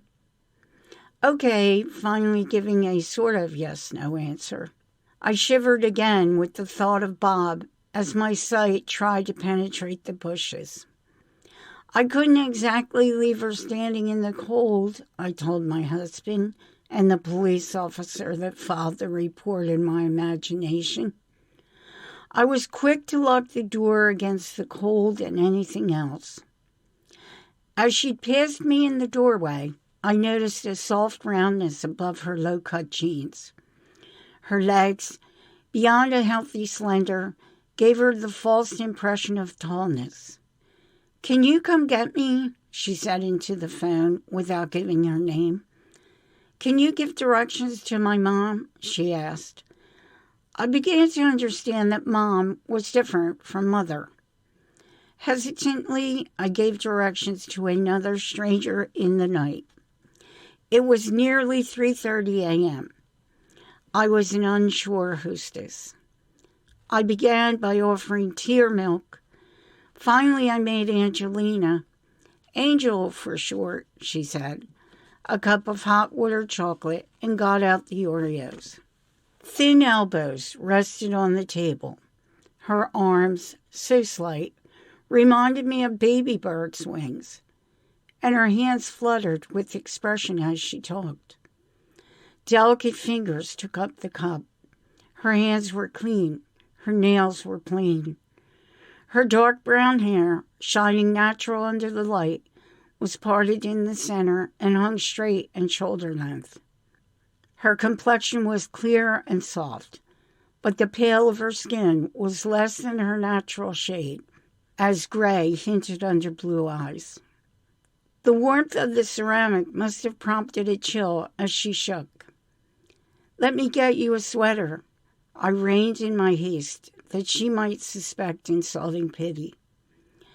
She pushed her hair behind ears that experts would have deemed too large for beauty, but a rarity of manner produced loveliness that made beauty cliché and insignificant. She told me an encapsulation of her thus far history. She spoke with ease of how she'd been in foster homes since she was 8. "My biological mother is an alcoholic. I was born alcohol dependent." I now understood her delicate limbs. "My mother really loves me. She's just sick and can't take care of me." She paused, but it didn't sound like afterthought when she repeated, "My mother really loves me." I believed her. I've been in a lot of homes, she said, her meaning for home different from mine, and the realization sunk in that she basically had no home. She searched my face to discern if I could be trusted, and deciding I could, added, "This last one I ran from." I suspected that she had good reasons for running, but felt intrusive to ask.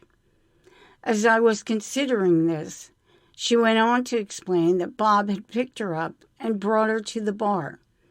"You know the one around the corner?" I nodded. "Yes, it's the main cause of accidents around here. He got mad because I wouldn't drink. I can't drink." She'd been resting her hand on the roundness of her bare belly. "So when he got drunk, we fought about it in the car and he told me to get out. He says I don't know how to have fun." All the while, I had hoped that I'd guessed wrong. A child about to give birth to another child. "Do you go to school?"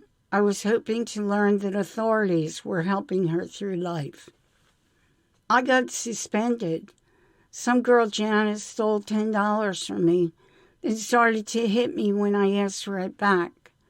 She paused as if to gather strength to continue.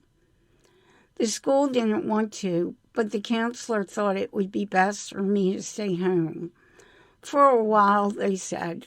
It would be in my best interest, they said. That's when I called Bob to pick me up." "The school didn't call your foster parents?"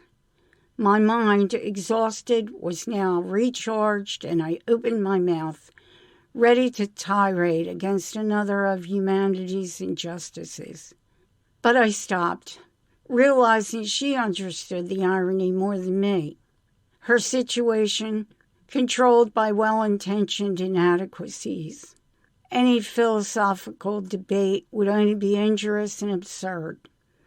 I just shook my head. I ran cold with the thought of Bob and the probability of her future. Scant, satisfying moments between long stretches of simple survival. I vacillated between sympathy and admiration for this girl, this child. Somehow, some way, get an education that will take care of you and your baby was the best I could offer her. She nodded, her smile weak and tired. I was happy that my minuscule bit of advice was conceded. "Can I lie down? I'm so tired." She lay on the couch, refusing a cover. She closed her eyes, and I was glad that she felt secure and trusting. I watched out the window, wondering, could I have set her on a better course in life while we waited for her ride? Could I have given her even a couple years' instructions in 20 minutes? My mind swirled with the impossibilities. But then, how could I offer advice for that which I had no real grasp and therefore no true wisdom? But I was hopeful of her inherent intelligence and that this someone on her way cared enough that a better life was possible. When the woman's car drove into the driveway, I barely heard the engine, but Angel did, and rushed out of the door. I stood on the porch, not noticing the cold. The cliché was real. They fell into each other's arms. She and this woman, her mom. Whether they were or were not bound by blood or court didn't matter. The woman mouthed, "Thank you. Call me if you ever need anything." My weak offer lost on her ears as I realized I never thought to give her my number. As they pulled out of the driveway, I was grateful to her mom, realizing how few existed. It was not happy waves, but strangely satisfying. I sank into the softness of an overstuffed chair just delivered last week. What took place here, I wondered. Why should such an event visit me, of all people who do not believe in God? I gained more than I offered that morning. Looking at the cute things and "Isn't That So Sweet" statuettes filling my living room, My stuff suddenly felt flimsy. Silk flowers and expensive baskets flagrant. The ridiculousness of having so much of nothing when getting by was a matter of fact for the vastness of angels.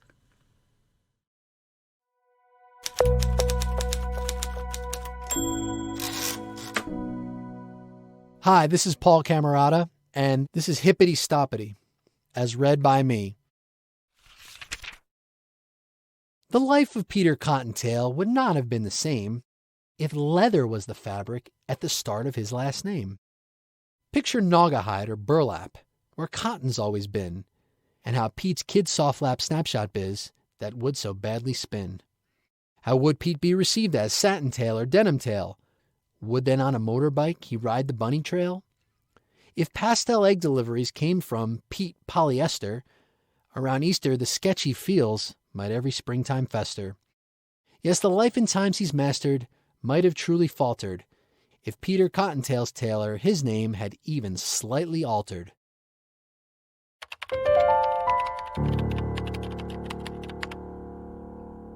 Hi, this is Rich Hosek. What is more satisfying than delicious candy and cakes, chewy caramel, and sweet chocolate? Why, vengeance, of course. I hope you'll enjoy my story, Sweet Revenge, as read by me. Welcome to Gingerbread House Confections. Can I interest you in some of our fine licorice? The annoyingly cheerful woman behind the counter asked. We have black licorice, red licorice, licorice twists, licorice laces, licorice nibs, licorice gum, licorice jelly beans. No, said the short balding man with thick dark-rimmed glasses and a bushy mustache. I do not want licorice. How about some nice caramels then? She offered. We have hard candy caramels, soft caramels, chewy caramels, salted caramels, sea salt salted caramels, chocolate-covered caramels, caramel-covered chocolates. No, I do not want any caramels either. Perhaps a nice truffle. We have maple walnut, dark chocolate key lime, strawberry cheesecake truffles, peanut butter and jelly, caramel peanut butter, coconut cream, caramel cream, raspberry cream, cookies and cream, cookie dough. Please, I am not here to buy candy, the man insisted. Oh, of course. I should have guessed a man of your bearing would be looking for a delicious gourmet cookie. We're famous for our gingerbread, as I'm sure you know, but we also have snickerdoodles, oatmeal raisin, chocolate chip, white chocolate chip, oatmeal butterscotch, lemon coolers, lemon crisps, lemon snaps. I am not here to buy candy, cookies, cakes, or confections of any kind, the man pronounced officiously. He opened the satchel that was slung over his shoulder and fished out a sheet of paper. Your establishment is overdue for a health inspection. It is? She asked. It is, the man answered. The portly woman perched the reading glasses, hanging on a chain around her neck, upon her porcine nose, and looked at the paper. After a moment she spun it around so it was right side up for her. I had no idea I was supposed to arrange an inspection, she said. You're not. All inspections are scheduled by the health department. Then it's you who is overdue. The man snatched back the paper and stuffed it into the satchel. Unfortunately, there appears to have been a bit of paperwork mishandling at the home office. But it doesn't matter who is overdue. The fact is that this establishment is out of compliance. Yes, but I didn't know that. How could I be out of something I didn't know I wasn't in? That makes no sense. Even if you didn't know you are not responsible for scheduling the inspection, a responsible business person would be aware of the status of all licensure and other municipal obligations, and as such should reach out to the governing agency to remedy the deficiency. Is there a number I can call if this happens again in the future? No, there is not. We had to turn it off. Telemarketers and calls from online pharmacies kept filling up the answering machine. So how am I supposed to attempt to remedy the deficiency? You could write a letter, the man suggested. To which address? The address on the letter. Which letter? The letter I just showed you explaining that you are out of compliance. But I never received that letter, and you took it back from me. Yes, well, I shouldn't have done that. Regardless, I didn't actually receive the letter that had the address on it that I could have written an inquiry to if the letter had arrived before I was out of compliance. Be that as it may, the man said. There was a pause. Be that as what may? The woman asked. Excuse me? When someone says, be that as it may, they follow it with something that should have been done regardless of the original situation. No, they don't. Yes, they do. Everyone does, the woman insisted. I don't, he replied. Then I stand corrected, because you are certainly part of everyone, and if you say you don't say anything after, be that as it may, my assertion that everyone does was certainly incorrect. I'm sorry. Apology accepted. Thank you. You're welcome. There was another long pause. Are you sure you wouldn't care for some licorice? Red licorice isn't technically licorice, but we call it that anyway, since, even though it's not at all the same flavor, it looks similar, apart from the color, that is. No, the man insisted. I really must tend to this oversight expeditiously. Well, don't let me stand in your way. Madam, you are quite literally standing in my way, he said, indicating that she was blocking the door to the kitchen with her wide girth. Oh, my, she said, moving away from the entrance, but then stepped back in front of the swinging door. I'm sorry, but could I see your identification? My identification? Do you have a badge or something? You could be anyone. Well, I couldn't be anyone. How would I know? I couldn't be Mel Gibson. Of course not. You don't look anything like Mel Gibson. He's much taller. My point is, you tend to make statements that are overly broad exaggerations. We are not starting off on the right foot. I see your point. I should hope so. So, do you have a badge? Or some sort of laminated card? The man opened his satchel again and dug through the contents. Eureka! He shouted when he had found a hard plastic card holder, holding a card that was also plastic, that had a tiny photo resembling the man, though without the glasses and mustache and more hair. He showed it to the woman. Satisfied? He asked. That doesn't really look like you. It's an old photograph. She took the plastic card holder and studied the card within it carefully, holding it up so that she could compare the image with the man in front of her. I guess that could be you. There's a very good chance of that, since I was the one who sat for the photograph. Your name is Grimm? She asked, curious. Yes, it is. Any relation? To what? The brothers. Which brothers? The brothers Grimm. Never heard of them, the man said. Really? That's peculiar. You were going to say everyone's heard of them, weren't you? The man accused. I was not. I was going to say, a nice day. I haven't finished my inspection. I'm an optimist. The man sighed with frustration, then pushed his way through the swinging door into the kitchen, snatching the plastic card holder back from the woman's pudgy grip as he did so. The kitchen was enormous. Mr. Grimm paused to rummage through the contents of his satchel until he found a clipboard. He leafed through the papers that were held fast by the metal clip at the top, making sure he had all the required forms at hand. This is quite a large facility. How many people work here? He asked. Oh, it's just me, the woman replied. Grimm lowered his head and peered up at the smiling confectioner over the top of his dark-rimmed glasses. You make all of this? He asked, waving his hand toward the racks of candies and cookies and cakes and cream puffs. Oh, yes, I love to bake and make candy. It's quite a passion of mine. Over here we have donuts, both filled and frosted. There's where I pull the taffy. Each piece is stretched 1,000 times. That's the secret to perfectly chewy taffy. And of course the cupcakes are quite popular. We have over 100 flavors. Red velvet, black forest, orange surprise, lemon surprise, lime surprise, grapefruit surprise, which is surprisingly popular. Mr. Grimm cut her off. How long have you owned this business? My goodness, it's been in the family forever. Forever is not an answer I can put down on my form, Grimm said sternly. In what year was this particular establishment put into service? I don't know precisely, but this expansion was done 10 years ago. Fine, that will do for my purposes, he said, scribbling the information on the form as he walked through the maze of racks. He eyed the food, looking for any infractions. Everything looked spotless. He ran a finger along the underside of one of the racks, and it came up clean. He came upon a wall of ovens, one in the center having much greater proportions than the others. That is a very large oven. I have a lot of baking to do. I don't believe I've ever seen an oven of that scale. It was custom made, the woman said proudly. Grimm walked up to the oven and pulled open the door. It was large enough to fit a person quite comfortably. He pulled out a penlight and shone it on the gleaming interior. He said, as he exchanged the light for a pen and made some notes on his clipboard. Do you like your job, Mr. Grimm? The large woman asked. The small man peered at her. Excuse me? You seem to be very good at what you do, but do you enjoy it? It's a job, he replied. It's just that I can't imagine a little boy saying, I want to grow up to be a health inspector. I find the work very rewarding. I feel like in my small way I'm just as important as a police officer or a firefighter, he said, in a somewhat defensive tone. Oh, I have no doubt, the woman replied. Were your parents health inspectors as well? No, he said, as he continued inspecting the giant mixing machines. They were teachers. Really? What did they teach? Literature, he grumbled. And you've never heard of Jacob and Wilhelm Grimm? Grimm's fairy tales? They really are quite ubiquitous. Yes, so you've told me. I just thought with you having the same name you would have some connection. Please, I have work to do here. What's in this cabinet? Those are the molds for the holiday chocolates. You know, Easter bunnies, Santa Claus, hearts and flowers. He opened the cabinet and looked over the molds, picking a few of them up and inspecting them carefully. Do you know anything about your grandparents? The woman asked. Grimm looked at her with a combination of annoyance and curiosity. Of course I knew my grandparents. What kind of question is that? I'm just curious as to where they were from. Perhaps there is a relation to the German authors. My grandfather Grimm's father was adopted. I'm sure apart from the name there is no connection to these brothers you keep on about. Where do you store your perishable ingredients?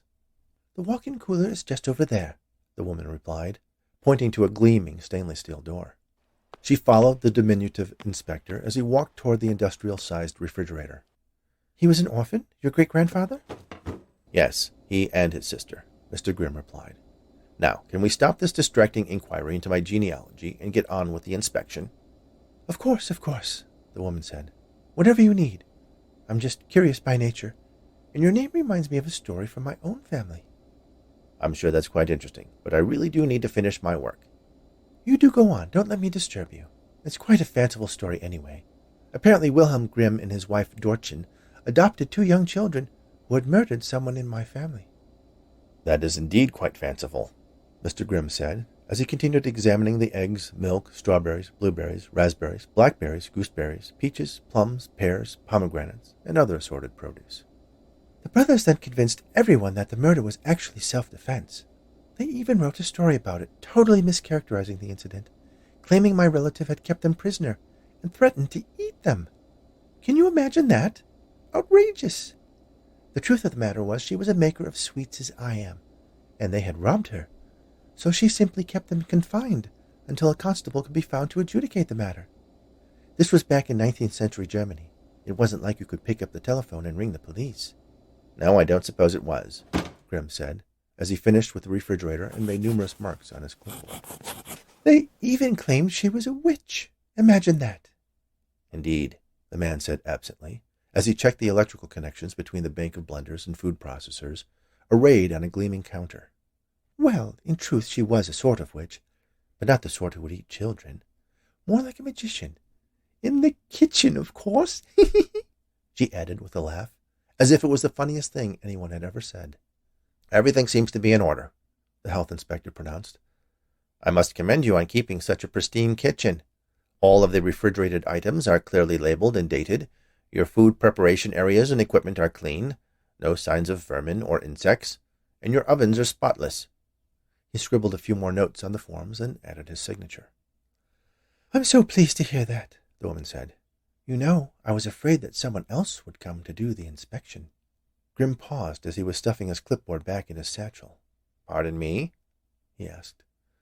Well, Mary Ann, who works in your office, is a loyal customer. So when I asked her to misplace my paperwork so that my case would be escalated, I wasn't completely sure the task would be assigned to you. Do you mean to imply that you arranged for me to be the one to inspect your establishment? Whatever for? He asked. Why, your name, of course. Grimm. Mr. Grimm raised an eyebrow. I'm afraid I'm not quite following. It's simple, really. Your great-grandfather and his sister killed my sister, the woman accused. Your sister? He asked, incredulous. That's one of the benefits of being a witch. Longevity, she answered. Time. Time enough to track down the descendants of the miscreants who murdered my dear sister, burned her alive in her own oven. Grimm looked at her for a long moment. Then he smiled and began to laugh. You almost had me there, he said. I thought for a second that you were going to stuff me into your oversized oven as vengeance. He laughed again. Oh, that is quite rich, quite amusing. I get it now. Gingerbread house confections, just like the house the witch lived in the story. Which story? Hansel and Gretel. he said, still chuckling. I thought you said you've never heard of the Brothers Grimm. The man stopped laughing. He clutched his satchel. It's taken me over a century to track you down, the woman said, the jolly demeanor evaporating, replaced by a dark, sinister expression that gave the small man chills. Grimm is a much more common name than you would imagine, and it took me a while to discover that your grandparents had emigrated from Germany to America. This is such a big country to find such a small man in. She waved her hands, and bolts slammed into place, locking the swinging door, while metal shutters rolled down over the windows, sealing them in the large kitchen. The lights dimmed. Then the large oven roared to life, casting an eerie glow into the darkened room. And now, the woman said, tightening her apron strings and pushing up her sleeves, I shall finally get the justice my dear sister deserves. You are the last descendant of those vile children. There shall be no one of your line left to terrorize us poor witches. The witch, despite her size, was quick and strong. As Grimm made a dash for the door, she reached out and grabbed one of his arms, then pulled him back to her and got a hold of his other arm, grabbing him so he was facing away from her, lifting him up so his feet dangled a foot off the ground. But I had nothing to do with whatever happened to your sister. I'm innocent, Grimm pleaded. Well, since your great-grandfather and his scheming sister are long since passed, you'll have to do, she said, without a hint of remorse. Certainly we can work something out, Grimm said. It was a long time ago. You have a successful business. Murdering me could adversely affect your business plan. Honestly, I'll be glad to be rid of this shop. I only set it up so I could contrive a situation where I could ensnare you and bestow upon you the fate your ancestors earned. You've been waiting 10 years for me to come inspect your shop? He asked, wriggling as best he could to no avail. Yes, it's been difficult being so nice and cheerful all these years. Baking and making confections was actually my sister's passion. Once I finished you off and avenged her, I'll be able to return to my previous vocation. What was that? Grimm asked, curious even as she carried him closer to the waiting oven. Mostly potions, casting a sleeping spell on an unsuspecting princess from time to time. That sounds fascinating, the little man said, the panic rising in his voice. I'd love to hear all about it, he added, hoping to stall for time. The witch nodded at the oven, and the doors swung open. A wave of heat hit Grimm directly in the face.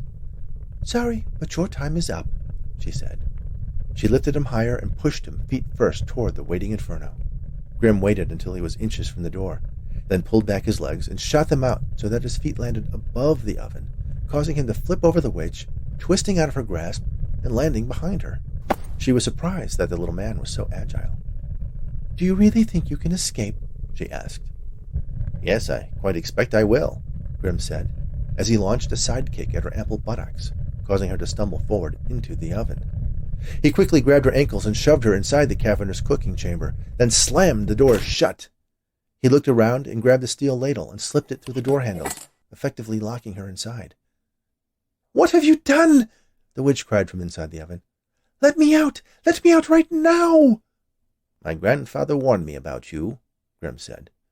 He made sure I was trained in martial arts in case I ever found myself in this situation. To be honest, I thought he was a little crazy. The witch ranted and raved for a little while longer before she finally fell silent.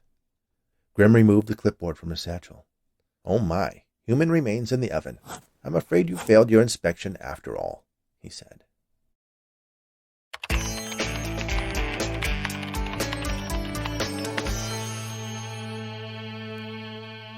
Hi, this is Melinda Gordon, and this is Bunny Ears, as read by me. My mother gave me wisdom to appreciate each day. Household chores are nice, she said, but not when in the way of things that make your heart soar and whatever makes you tick. You'll find that taking care of you will help the rest just click. Tie your shoes in bunny ears. It's easy and it's quick. It leaves more time to read or play or dance or sing or pick a little patch of soft green grass right there in your front yard to share with nature's wonders. Life is short. Why make it hard? Always color inside lines until you've got it right. Then jump on out from in those lines and let your wings take flight. Be proud of who you are and let the world know you're unique. If everybody was the same, our world would be so bleak. Honor older people and listen when they speak. Make sure you have room in your heart when company they seek. Learn what makes them special, what they've seen and what they've done. Ask them how they've lived their lives and what they did for fun. Do your best work every day for fun or livelihood. And when your day is over, know that what you did was good. When you're tired, get some rest. There's no use to deny it. Overdoing causes stress, so please don't even try it. Gather at the table as a family every night and settle all your differences before you shut the lights. Find your joy and share it with the company you keep. And say, I love you to the world before you go to sleep.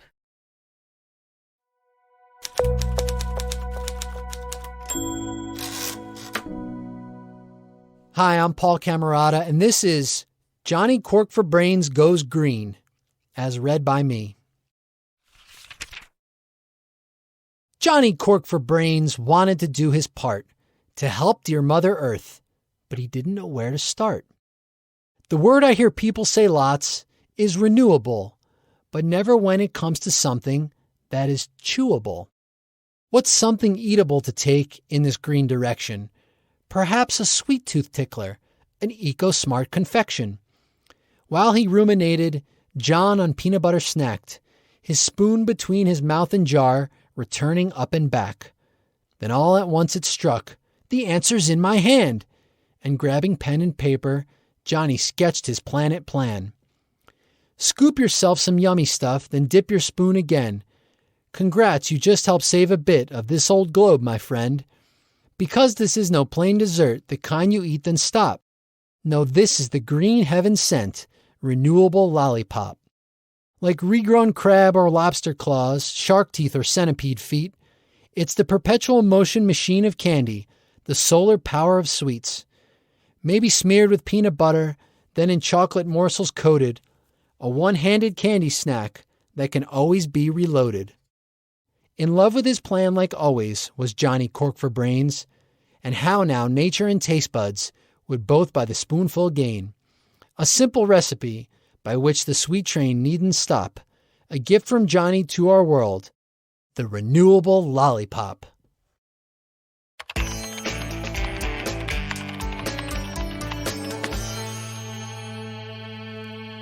Hi, I'm Melinda Gordon, and this is The Day I Learned Who I Am, as read by me. Today is Wednesday, April 22nd, 1970, and I'm not in school. Instead, I'm sitting in the passenger seat of my friend Ted Galante's dad's car, riding toward Fairmount Park in Philadelphia. The back seat is filled with our other two friends, Larry and Dave, and a whole bunch of snacks and jackets and umbrellas and thermoses that our moms made us take just in case we might need them. It's a little stuffy in the car, with the fresh air being replaced by the teenage sense of anticipation, sneakers, and gum. I'll be 15 in a month, but the boys are already 16, so they can drive. We all have permission slips with us from our parents and our 10th grade world cultures teacher in case anybody wants to know why we're not in class. My dad said that there might be a lot of policemen there and that we should steer clear if we can. These days, he said, the police are not always friends to teenagers or people who look different than them. Our teacher, Mr. Pezza, said the same thing, but in more careful words, when he taught us about sit-ins and protests and activism. I'm allowed to go to this because my parents want me to be an active citizen. You should always be a supporter of good causes and good people, they said. I'm trying, but sometimes other kids think I'm a weirdo for even talking about current events and making changes in the world. Those kids are more interested in dating and sports and parties and so on, but I'm not. Mostly because, well, I'm 14. Today, we're going to a teach-in. It's important work, and I'm excited. I'm jumping around in my seat a little, and I feel kind of sick. It's really happening. We're on our way, and we'll be there soon. I'm singing along with the radio, trying to swallow the lump in my throat. I have a little suede pouch full of dimes for the phone, $20, paper and pencils, and a list of phone numbers in my green army bag. I'm wearing bell-bottom jeans, a paisley shirt, and fringe moccasins. My Cinderella watch is in the bag, too. I'm prepared. Suddenly, we're in a long line on a sandy, dusty road. At the end of the road is a huge parking lot, almost all filled up with cars, campers, trucks, you name it. Some have banners or flags attached to them, and some have painted sayings right on the cars.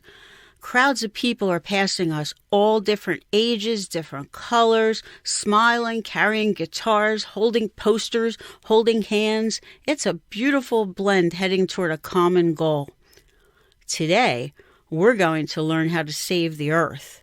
Swept up in the rainbow of colors, sounds, and scents, we're flowing into the park, and I get the mystical, magical knowledge that there's something wonderful happening. My eyes are wide, my brain is humming, and my heart is pounding. Music is everywhere. There are booths set up all around, people selling buttons and crafts and posters, groups sitting in circles having discussions, musicians playing and singing, artists creating. There's a calming feel in the air, along with the wonderful smells of cooking and patchouli and something else that I don't know. But together, it all forms a light purple concoction of a feeling that I really want to be part of. I'm so curious, and my goal today is to learn not only about the environment, but about the people. My brain is exploding, and I know that I'm staring rudely, but I can't help it. A song breaks out in my head, almost bringing me to tears. Beautiful people, you live in the same world as I do, but somehow I never noticed you before today, I'm ashamed to say. Walking around some more, I'm learning and gathering information and buying buttons and talking to older kids, college kids, and adults. They're very gentle and kind and seem happy to answer questions without getting impatient. Excuse me, what? Allen Ginsberg is reading at the podium? Point me that way, please. Ralph Nader is speaking? If I was old enough to vote, I'd vote for him. I pin a campaign button onto my bag, right next to the little one with the green and white logo on it, and move on. I'm floating now. The disc jockey in my head has changed the record. Do you believe in magic in a young girl's heart? How the music can free her whenever it starts? And it's magic. If the music is groovy, it makes you feel happy like an old-time movie. I'll tell you about the magic. It'll free your soul. But it's like trying to tell a stranger about rock and roll. Time has passed way too quickly, and it's almost time for me to meet my friends to head home. Our parents didn't want us on the highway at rush hour. I don't want to leave. I want to run away with this beautiful circus. My friends are exactly where we agreed to meet. They seem tired and ready to go, but there's a keynote speaker and we'll miss him. Come on, guys. I have no choice but to follow them. And maybe hope to see Senator Muskie on TV later. My parents would be interested too. So now I'm dragging my dusty, dirty moccasins through the field on our way out, but I can't stop looking back. There they are, the people that are going to change the world. I'm going to do it too. I'll be a teacher, and I'll be kind and open and encouraging, and I'll never say no to a new idea. I want to stand on the top of a hill and shout, I'm Melinda Patrice Borak, and these are my people. But I do it in my head. I don't want to talk on the way home. My eyes are closed and I'm dreaming, but I'm not sleeping. The background music for my dreams today plays softly against the slideshow of what I've seen and heard. Harmony and understanding, sympathy and trust abounding, no more falsehoods or derisions, golden living dreams of visions, mystic crystal revelation, and the mind's true liberation. Aquarius, Aquarius, the first Earth Day, April 22nd, 1970. I will never stop honoring it.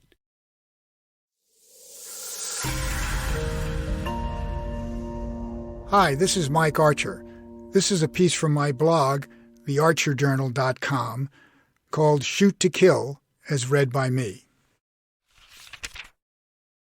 The bald eagle, our national bird, is everywhere. It's on the Great Seal of the United States. It was adopted as the emblem of the country in 1787. It's on every $1 bill, coins, and passports. It's up there with the flag, Liberty Bell, and Statue of Liberty as a universal symbol of American strength. It has been a sign of government authority since the Roman Empire. The bald eagle has survived despite man's carelessness that almost wiped it out of existence. Overdevelopment into their natural habitat, hunting and pesticides, made them an endangered species for years. The number of adult breeding bald eagles in the United States and Canada has dropped by 2.9 billion since 1970. Rachel Carson's Silent Spring in 1962 led to the banning of the pesticide DDT 10 years later. It was not only killing animals like the bald eagle, but contaminating soil and water for decades. Conservation efforts have increased the bald eagle population from just 417 nesting pairs in 1963 to more than 71,000 nesting pairs and an estimated 316,000 individual birds in the lower 48. But there's something that is threatening that population: lead bullets. A recent story by the Philadelphia Inquirer reported on a Cornell study published in the Journal of Wildlife Management that shows lead ingestion by bald eagles has reduced their population growth every year by 6% for males, 4% for females. The study covers 30 years. The study was done in 7 northeastern states, including New Jersey. Pennsylvania ranks number 6 in the country in gross cost for hunting licenses. So if you can't hunt bald eagles, how do they get lead poisoning? When hunters kill their prey, they often field dress their kill and leave some remains behind that are contaminated by the lead bullets. Even the remains of animals like raccoons and groundhogs shot with lead bullets can cause lead poisoning on the bald eagles that feed on the remains. There is a solution: copper bullets. They are just as effective. Some hunters argue they are more expensive. But there are hunters who want to solve the problem. The website huntingwithnonlead.org promotes the benefits of copper bullets over lead. You may be asking, why should we care? 2 years ago, I wrote about how the federal government issued a clarification of the Migratory Bird Treaty Act. It eliminated criminal penalties for incidental deaths of migratory birds that happened in the course of normal business. The government stopped investigating bird deaths. According to a New York Times investigation, as long as a company or local government doesn't mean to kill the birds as a result of developments, it's okay. With a new administration, the Interior Department revoked these ridiculous changes last October. Protecting the environment is one of the critical issues facing us all. Denying an obvious problem or not caring will not make it disappear. Rachel Carson warned us decades ago. She said, "The road we've been traveling is deceptively easy, a smooth superhighway on which we progress with great speed, but in its end lies disaster. The other fork of the road, the one less traveled by, offers our only chance to reach a destination that assures the preservation of the earth. When we shoot to kill, we must understand the consequences."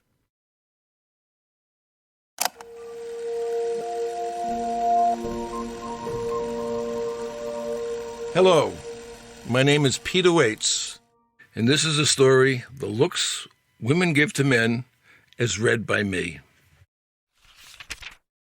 It goes like this.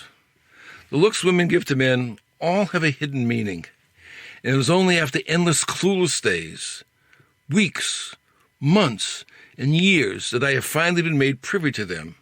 So you can avoid the bewilderment and suffering I have gone through, I'm going to share with you what I have learned about the looks. When a woman first meets a man, if she thinks he's attractive, she gives him glances hoping that he will recognize that she wants to meet him. She doesn't know it, but she's wasting her time. Men are not intuitive. Men aren't mind readers. Men don't recognize subtle glances. They will only end up on a date if A, he notices her on his own, and B, he finds her attractive and he finds the courage to approach her, or B, if someone else directs his attention to her and he finds her attractive and he finds the courage to approach her, and C, he doesn't make an ass of himself if and when he does approach her. If they date, her initial looks are almost fawning. She appears to be hanging on his every word. Her looks say that he's brilliant. Her looks say that he's everything a woman could ask for. She is throwing herself at him, and he doesn't know it. Men don't recognize endless smiles as interest. At this early time in their relationship, everything he says is profound. Later, even if he tells her the time of the day, the week, the month, she'll express doubt. This phase lasts only until they have had sex. Then reality sets in. After that occurs, the frequency of the smiles diminish as she recognizes that he is fallible.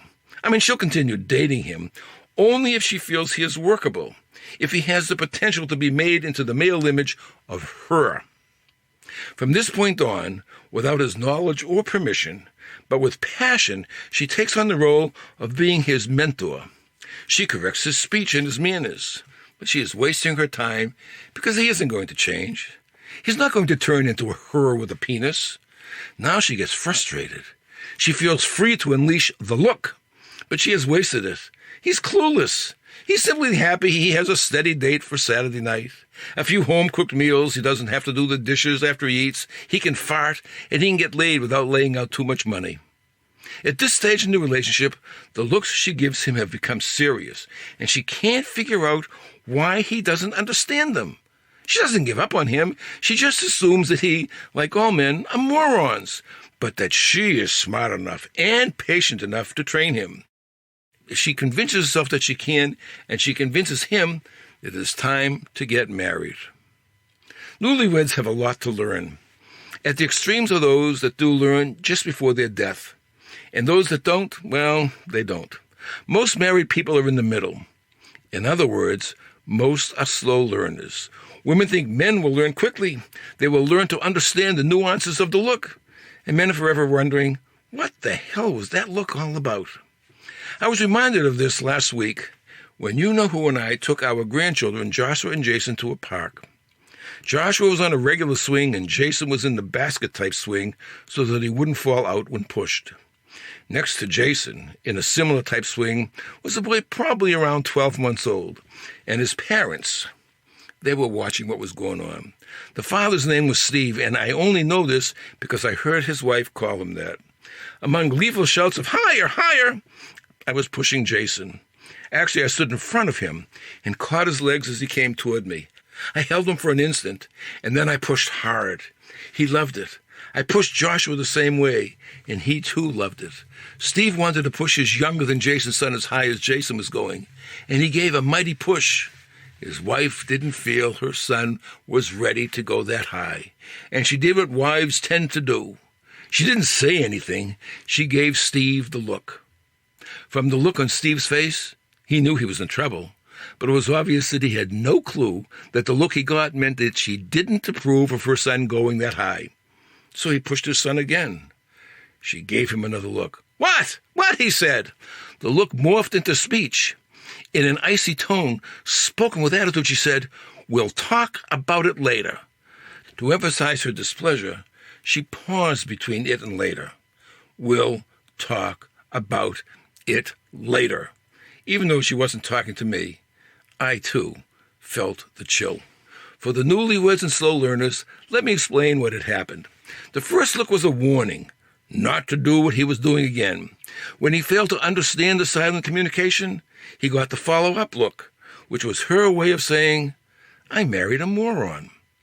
She flashed it to him when she said they would talk about it later. As soon as they were alone, I am sure she talked to him. She told him it was unsafe to push their baby so high. He was, according to her, endangering their son. From experience, I know that his response was either to be silent, that's if he was smart, or to say, what is she talking about? The United States has had a program called SETI, S-E-T-I, the Search for Extraterrestrial Intelligence. They've had it for about 25 years. We have powerful antennae carefully listening for a signal from outer space that there is other intelligent life in the universe. So far, we've heard nothing. According to all women, they have been listening for thousands of years for signs of intelligent life on this planet, and they too have heard nothing. So if you want your relationship to last, if you want a few home-cooked meals and want to get laid, I offer you what Judge Judy told the man appearing before her. When you wake up in the morning, look at your wife and tell her that you love her. At night before you go to sleep, look at your wife and tell her you're sorry. Don't worry about the particulars. She'll fill them in. It is obvious that during the day, Judge Judy and all wives give their partners the look. The best we men can do is to apologize so we can get on with our lives. It's not a question of being right or wrong. It's about the accuracy of an old joke that I heard a long time ago. It goes like this.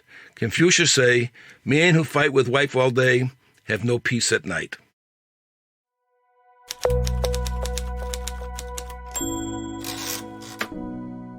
Hi, this is Paul Camerata, and this is Reseeding the Weeding, as read by me. Standing in the window, we saw out in the yard, Dad crouching and appearing to be thinking very hard. Before him lay the lawn, which he ran both his palms through. Then he stood and snapped his fingers, like he knew just what to do. Kids, congratulations, he said, walking in the door. To the list of gifts we're blessed with, go ahead and add one more. That rug of yellow flowers we've always viewed with alarm is now the answer to the question, where's your dandelion farm? How close I came to mowing it, how lucky that I stopped. How fortunes may have turned if I'd plowed our major crop. No dandelion tinctures, lost dandelion greens, 0 dandelion wine, or dandelion diaper creams. It proves how working hard instead of smart can be a pox. Why battle dandelion growth when we've got it outfoxed? Now please excuse me, kids, this here farmer's had some day. The land can wear you down, you'll learn, if on our farm you stay. Chuckling loudly as he exited, Dad didn't hear us sighing, or see us window squinting, picturing farming dandelions.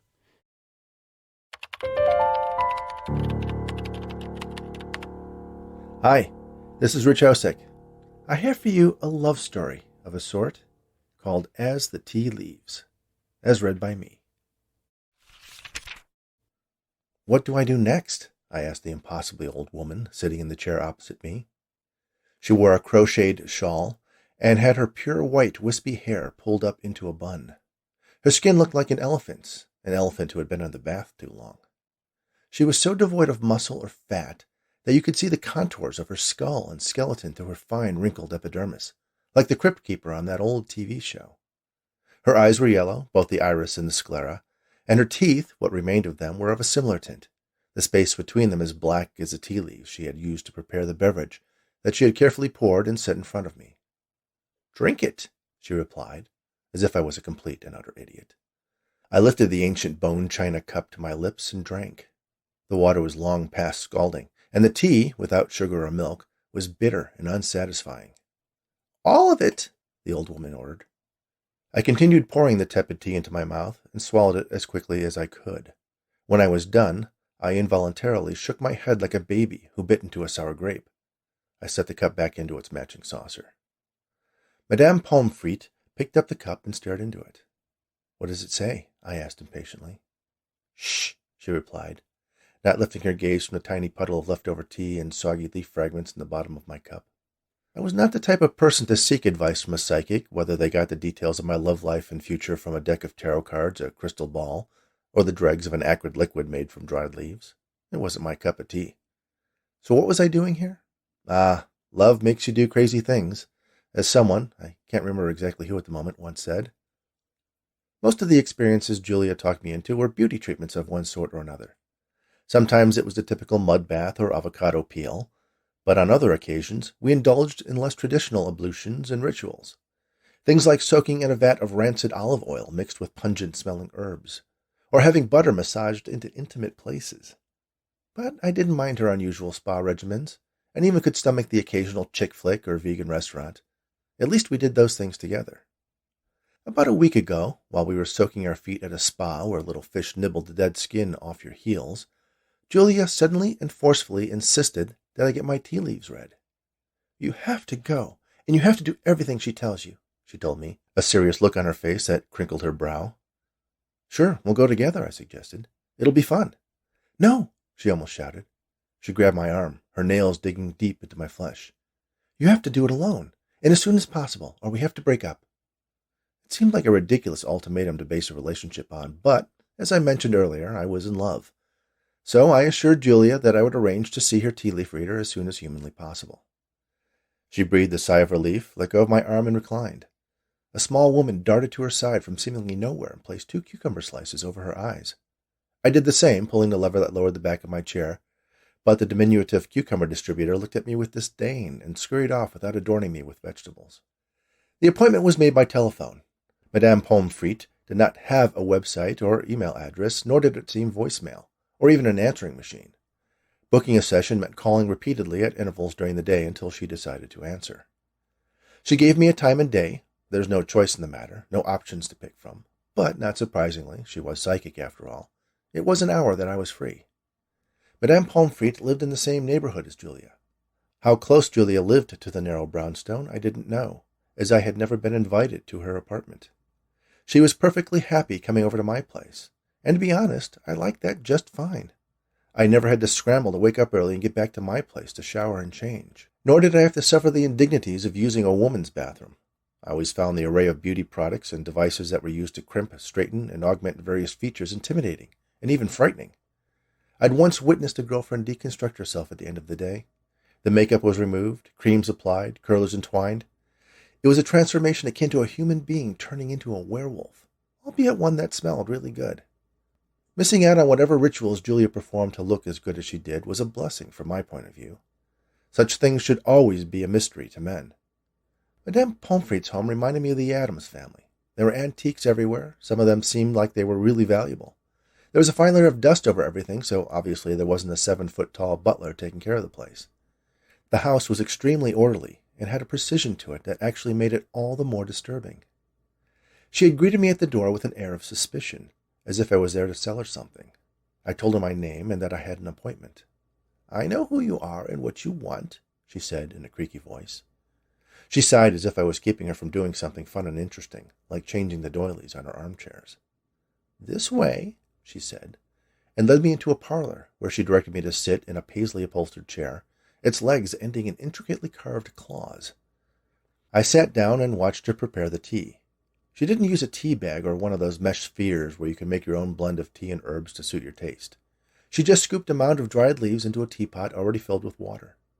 After a while she poured the cup, and I could see the dark bits of dried fauna mixed in with the brownish-green liquid. Now she was staring at the pattern the leaves left in the bottom of my cup. I found myself eager to hear what she would discover about me and my future at its bottom. "You're in love," she said. I wasn't impressed so far. Why else would a single guy come to an old crone to have his tea leaves read? "She is very beautiful," she continued. Again, obvious considering that I wouldn't be here if Julia wasn't totally out of my league. "You are going to be married," she pronounced. Okay, that was interesting news. I had fantasized about a life with Julia, but the idea of marrying her seemed beyond my wildest dreams. "Will we have children?" I asked. Madame Pomfret looked up from her inspection of my deepest secrets and darkest future. It was the glare of 1,000 librarians trained to silence noisy patrons with their steely gaze. I was suitably cowed by her yellow eyes and the way she pursed her thin lips. She returned that stilling stare to the tea leaves and continued divining my now and hereafter at the bottom of the delicate china cup. "You must buy a house, a large house with at least 4 bedrooms, an attached garage, a modern kitchen, walk-in closet, and a bathroom with a heated floor." "I must?" I asked, instantly regretting saying anything as the amber gaze shot out at me from under wrinkled eyelids. The engagement ring must be 24-karat gold with at least a 4-karat marquise-cut diamond, not cubic zirconium, with rubies and emeralds embedded in the band. Without thinking, I reached over to tilt the cup toward me. That seems awfully specific, I said. Before my fingers touched the china, Madame Pomfret smacked them with her bony hand. It stung as if I had been hit with a wooden ruler. I pulled my hand back and rubbed the spot where she had struck me. "Pay attention," she admonished. "Your happiness depends on what I'm telling you. If you do not do these things, you will not be married, and you will spend the rest of your life alone and impotent." "Why would I be impotent if I don't marry Julia?" I asked, puzzled. "Do you think this is a game?" she required. "I am telling you exactly what you need to do to find bliss, and you question me? Poof! I should just keep the rest to myself and let you wallow in sexless loneliness for the rest of your eunuchistic life."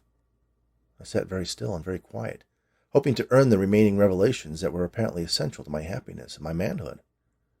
Madame Pomfret made me wait in silence for nearly a minute before she dropped her eyes again and resumed sussing the keys to my contentment.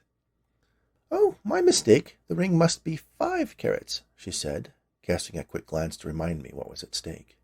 My hands reflexively covered my groin.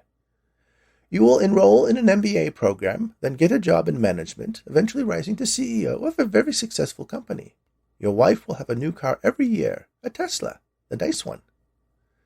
She pushed the saucer and its porcelain passenger back to the middle of the table. I sneaked a peek at the leaves littering the bottom of the cup, but didn't see any 5-carat diamond rings or Tesla roadsters or walk-in closets there.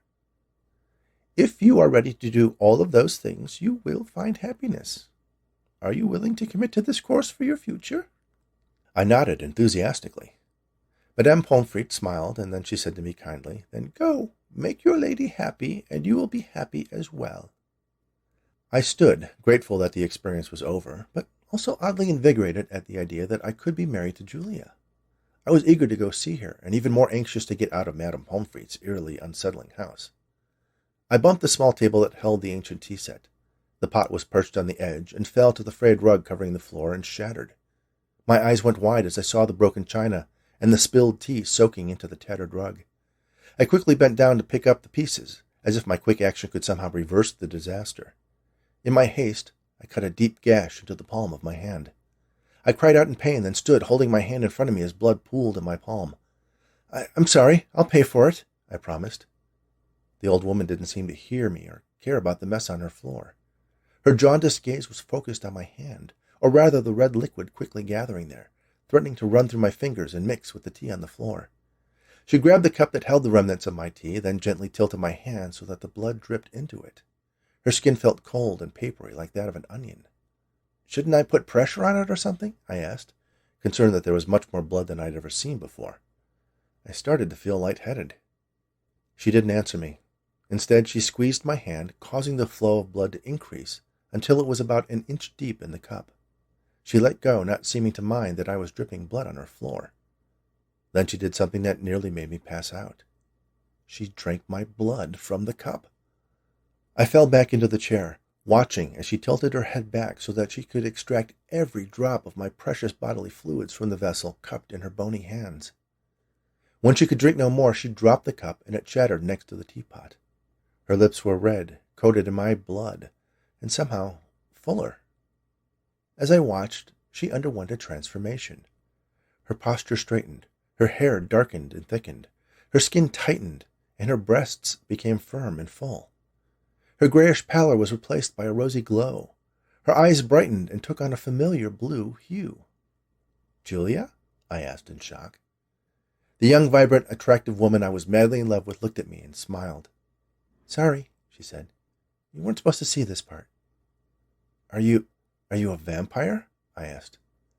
"Oh, heavens no, nothing like that," she replied. "Just think of it as another of my beauty treatments." "It's a hell of a treatment," I said. "Not quite the same level as a Dead Sea salt exfoliant." "Are you disappointed?" she asked, wearing that sad little pout she used to get pretty much anything she wanted from me. "I'll start with surprise as hell." She grabbed a small towel from the table and pressed it in my hand. "It's not really that big of a deal. I just need to drink human blood a couple times a month." I wanted to ask where she got it, but decided that was a question best left unanswered. I meant what I said, she whispered, moving her face closer to mine. I will marry you, if you get me a nice ring and a house, and you get a better job. You will? I asked. I couldn't tell if it was the blood loss or the hypnotic effect of those sky-blue eyes, but I felt myself feeling serene and intensely happy. Of course. I love you, she promised. And the best part is I will always be young and beautiful for you. Okay, I replied without much thought. She lifted the towel, now soaked through, and inspected the wound in my hand. Ooh, that is deep. We should probably get you to the hospital. Hospital, I repeated, feeling sleepy. You wait here. I'll go get changed, and then we'll get you stitched up and then go ring shopping. I know just the place. Julia dashed out of the room. I heard her footsteps running up some stairs. Then it sunk in. I was going to marry some ancient, blood-sucking succubus who would be eternally young and beautiful. And I was fine with that. In fact, I was surprised to realize I was happy, almost giddy at the idea of spending the rest of my life with Julia. How about that? The tea leaves were right.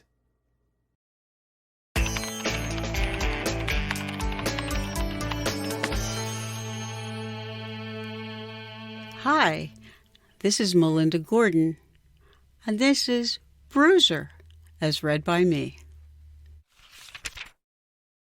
There's a hole in my heart where he used to snuggle, right next to me, sometimes underneath my flannel nightgown when it was cold out, or he was feeling a little unsure about the big world he was now part of.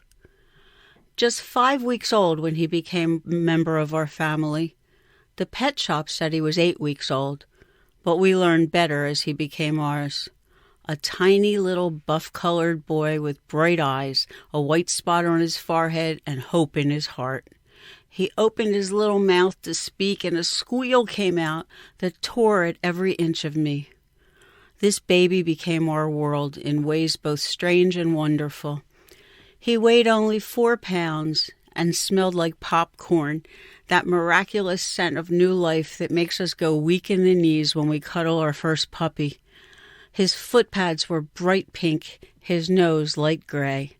Not fully formed even, yet we would soon learn of the tragedies that had befallen him, and we would promise to try to make him whole again for the rest of his life. So little, so scared, so sweet. We named him Bruiser. Buying him at a pet shop was not the best idea, but we didn't know what everyone knows now about rescues and adoption. Besides, we had a 7-year-old who missed the 2 huge Irish setters, Casey and Dewey, who had been her first playmates and daily guardians. Kids and puppies, it's a magical connection. That first week, tiny Bruiser followed us around, poking his little nose into everything and doing puppy things that we would never have tolerated from a big boy. He couldn't get into too much mischief, though, because he spent an awful lot of time getting carried around, even on top of laundry in the basket, and we kissed and hugged and treated him like a little prince among devoted subjects. At 4 o'clock every afternoon, he sat on the stairs with me and waited for his small human to come home from camp. He was really too tiny to run wild with or even to play fetch, which was probably good, because Manon was usually too tired from camp to do much except ooh and ah over her new little buddy and take a nap with him on the couch before supper. At our first checkup, the vet shocked us by declaring him too young for his first shots, but proclaimed him a healthy baby, except for a distinct heart murmur. Aha! There it was. Dr. Newman explained that purebred pups who were less than perfect were very often harmed and left for dead, among a box full of puppies who were being shipped to a pet shop. The pet shops could write off a loss of $25 for any pup found not alive after delivery, and the breeder would have been prepaid for the number of dogs in the box. Apparently, our little boy had survived. There was nothing we could do except take him home, love him, and be his family. So, sick to our stomachs over what we imagined might have happened to our baby, that's exactly what we did. At the beginning, he was quirky. He didn't like anybody to be next to him while he ate. He would growl at us over his bowl in a kind of adorable way, like a newborn lion cub. He would bare his miniature teeth and do the best to be a tough guy, and we would all giggle until we didn't. As he grew, Bruiser's behavior became more strange and less cute. He started nipping instead of just growling and gave no warning before he struck. Nipping turned to full-out biting and a couple of visits to the emergency room for me. He started commandeering our belongings, a tiny Snoopy beanbag toy, a golf ball, a shoe, and guarding them. He trained us very well to stay away from his things, and we didn't make it an issue. Time passed, and it was our behavior that changed instead of his.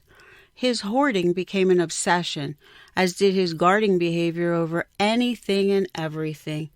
When guests were visiting, we learned quickly to say, "Don't reach down," or something similar to make sure their hands didn't become victims of our burgeoning little monster. Bruiser liked to be near us, but not picked up. He liked to be in the backyard, but wouldn't play. His disposition seemed sweet one minute, but he would snap into a rage the next. His health was excellent, and then one day he started having seizures. He repeated behaviors over and over. He attacked unprovoked, and he attacked more and more often. When he attacked, he looked like a wild beast, and then would become a fluffy little guy immediately, with no seeming knowledge or recall of what had happened. Our friends and family members called us crazy, and we questioned our own sanity every day. When the topic of what to do was brought up, it was Bruiser and me against the world. I was so determined to make good on my promise to give him a good life that I wasn't even rational. I fought and cried and begged my way into earning him many more years than he probably may have gotten anywhere else. By a stroke of luck, we learned that the veterinary hospital at University of Pennsylvania had recently formed a behavior clinic. Our appointment was made, and the whole family attended. The young doctors there were enthusiastic and eager to help us make Bruiser a better doggy. He was about 6 years old when we started his training. We became great at doing all the non-threatening exercises, and Bruiser became about 5 pounds heavier from all of the cheese rewards that went along with the program. After realizing that we were well trained and Bruiser was fat, the doctors recommended a neurologist who might be able to help. Soon, Bruiser became one of 7 dogs who were in a clinical trial for the use of Prozac in dogs. We saw glimmers of progress, but the seizures were still frequent, and he had attacked a few times. After a while, we were disheartened and frustrated for sure, but not defeated. The neurologist suggested doing an MRI so that she could have a better look at what, if anything, was going on with this guy. We agreed. The results were fascinating. Bruiser showed signs of blunt force trauma to his head and neck that had resulted in scar tissue and tumor-like formations on his brain, skull, and ear canals. That little head was full of hurt when it should have been full of happy puppy fun. A decision was made to have surgery, a total ablation, which meant that he would be deaf and would have no openings under his ears. He would either come out of it pain-free and relieved to feel better, or he would be confused and angry. We were prepared for both. After a long, long time, someone came to tell us that Bruiser was in recovery and doing well. We had no way of knowing how he would behave. We all went home that day with happy tears in our eyes and lots of medication and instructions. Our little guy was in the back seat of the car with rubber tubes hanging out of his tiny little holes in his neck, and truly what I believe was a smile on his beautiful fuzzy face. 4 years later, at the age of 11, he died of a blood disorder. In his lifetime, he taught us so much about the good and the evil that people are capable of, the horrors that no living being should ever endure, and the capacity to give love beyond what you ever imagined possible. He was a good boy with a tainted start. It was our job to give him the best life we could. We tried.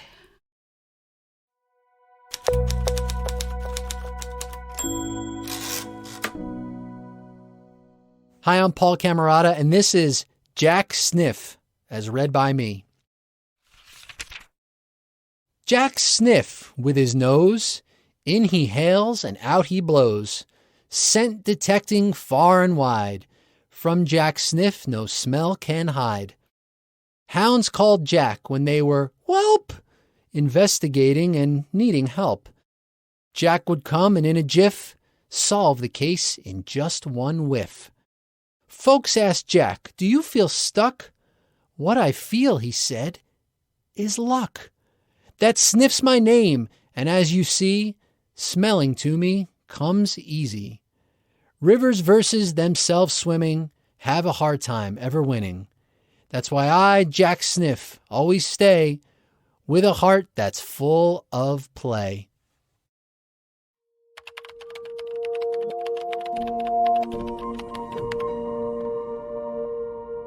Hello, this is Joyce Hadley, and this is Oliver, Born to be Wild, as read by me. I should have realized when I went to meet Brittany Puppy, soon to be known as Oliver, that this breed was live-wired. Upon entering the breeder's home, I was immediately jumped on with great affection by two adult Brittany's. The dog's owner told me it was a good sign. She said it confirmed I was the right person who had come to select one of the 3 remaining puppies. It was love at first sight when I looked at Puppy, soon to be known as Oliver. He was so wiggly, cute, and cuddly. His markings were just peeking through. Freckles about the muzzle, a patch of white hair traveling between his blue eyes, finally blending into the orange hair around his head and ears. Oh, how I wanted to take this little darling home, but the weaning process was not yet completed. Puppy, soon to be known as Oliver, was only 5 weeks old. So, when the call came from the breeder 2 weeks later to pick up Puppy, I stopped in my tracks and asked my sister to accompany me to the breeder's home. She agreed, and off we went, me giving her instructions on the way down I-95 on how to transport this precious cargo on the way home. I was very fortunate. Brittany Puppy was a birthday gift from my sister. I was forlorn over the death of my beagle, who died 6 months previously, and a new puppy would certainly brighten my world. When we arrived, after being jumped on again by adult Brittany's, we went to the crate where Mother Brittany and remaining pups were huddled. I scooped up my new charge and held him gently. Ah, there's nothing like the smell of a little puppy. My sister and I said our goodbyes and set out for the return trip to my home.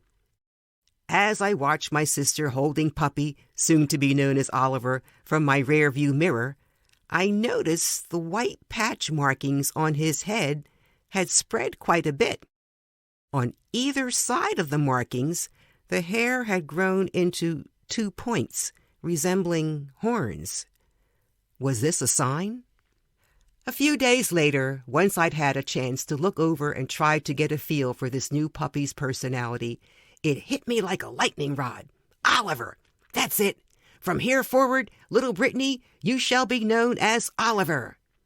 Fast forward, the first couple of months were filled with the normal, some of my friends thought otherwise, puppy behavior. Oliver dissected every toy I purchased for him, even those with the indestructible tag. I tried to make him comfortable at night, but after chewing 9 dog beds, I gave up. He preferred my bed. It's a good thing this puppy behavior was pre-pandemic, because I lost a lot of toilet paper. One morning, I heard a lot of scratching and running in the hallway. Oliver had managed to take almost the entire roll of toilet paper from the bathroom, down the hall and into the living room. The running sound was Oliver jumping into the piles of toilet paper and gathering as much as he could into his mouth. Oliver is a good sport. He loves being in the backyard with me while I do yard work. One spring day, as I was totally immersed in my yard duties, I noticed Oliver was missing. When I went to the other side of my house, the sight I saw was startling. There he was, front and back legs covered in mud, muzzle caked with mud, and the tips of both ears were brown instead of orange. It had rained overnight, the ground was soft and saturated, and Oliver took this opportunity to dig a 2-foot trench. He looked rather comical, and I tried to refrain from laughing as I hosed him down. One thing I soon learned was to always make certain the latch was secure on the gate. When Oliver first had his chance to escape, it took me a half-hour to catch him. He does not respond to commands. It means me getting in the car, riding around calling, "Oliver, come here, sit down." Capture usually happens when a neighbor pitches in. One day, a neighbor tackled him on her front lawn and held him down screaming, "Joyce, hurry up, I've got him!" I quickly left my car running in the middle of the street, ran with collar and lead in hand, saved my neighbor, and placed Oliver in the car. There were a few more escapes and a few more car chases, but this one tops the list.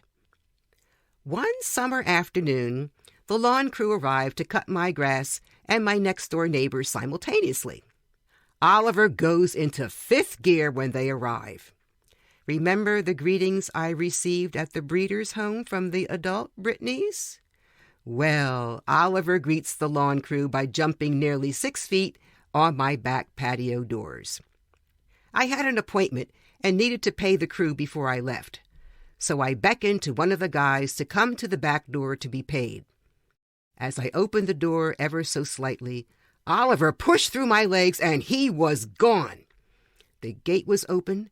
The poor guy, who probably weighed about 130 pounds, took off after him, but Oliver was doing his usual 100-mile dash. The other guy, who was mowing my next-door neighbor's yard at this point, saw the commotion and took off trying to catch Oliver on his upright lawnmower. What a scene! Oliver running down Garfield Lane in between houses, the skinny lawn guy running after him, looking like he was trying to lasso a bronco, 3 children running down the street shouting, "Oliver, come back!" The other lawn guy riding down the street on his lawnmower, bobbing up and down the sidewalks, trying to keep up with his worker, who was now 2 blocks away. By this time, I was in my car with collar and lead, riding up one street and down the next, passing the screaming children and the guy on the lawnmower. Then finally, I saw them. Skinny guy holding Oliver by the neck and walking him back to my house. I drove up, and both dog and lawn guy hopped into the back seat. All that I could do was apologize to the lawn guy for taking up his time. I thanked him and looked at Oliver as he slobbered the guy with affection. As I approached my house, the guy on the upright lawnmower was just rounding the corner. He looked relieved that the dog was captured and his worker was still fit to continue mowing lawns. 7 years later, nothing has changed. Oliver has had 6 weeks of canine training. He did such a great job in class that the instructor used him as an example to train the other dogs. But those moments were short-lived, because when Oliver returned home, it was back to jumping, digging, and never obeying commands. I guess you might say he was born to be wild.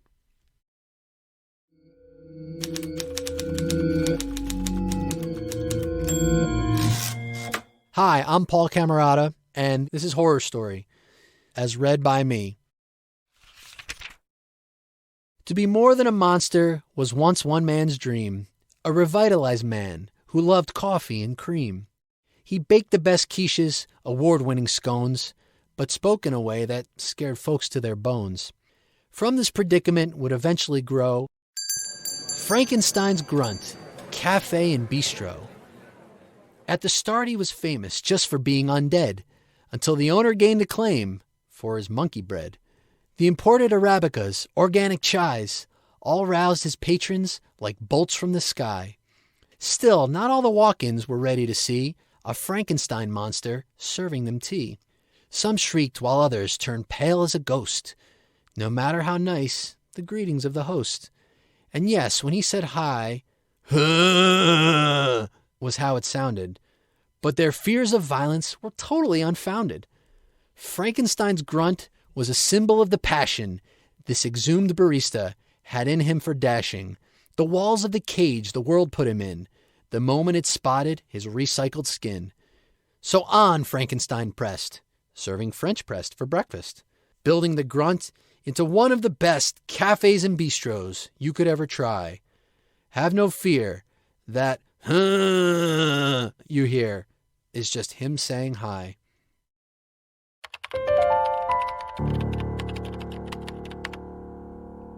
Hello, this is Rich Hosek.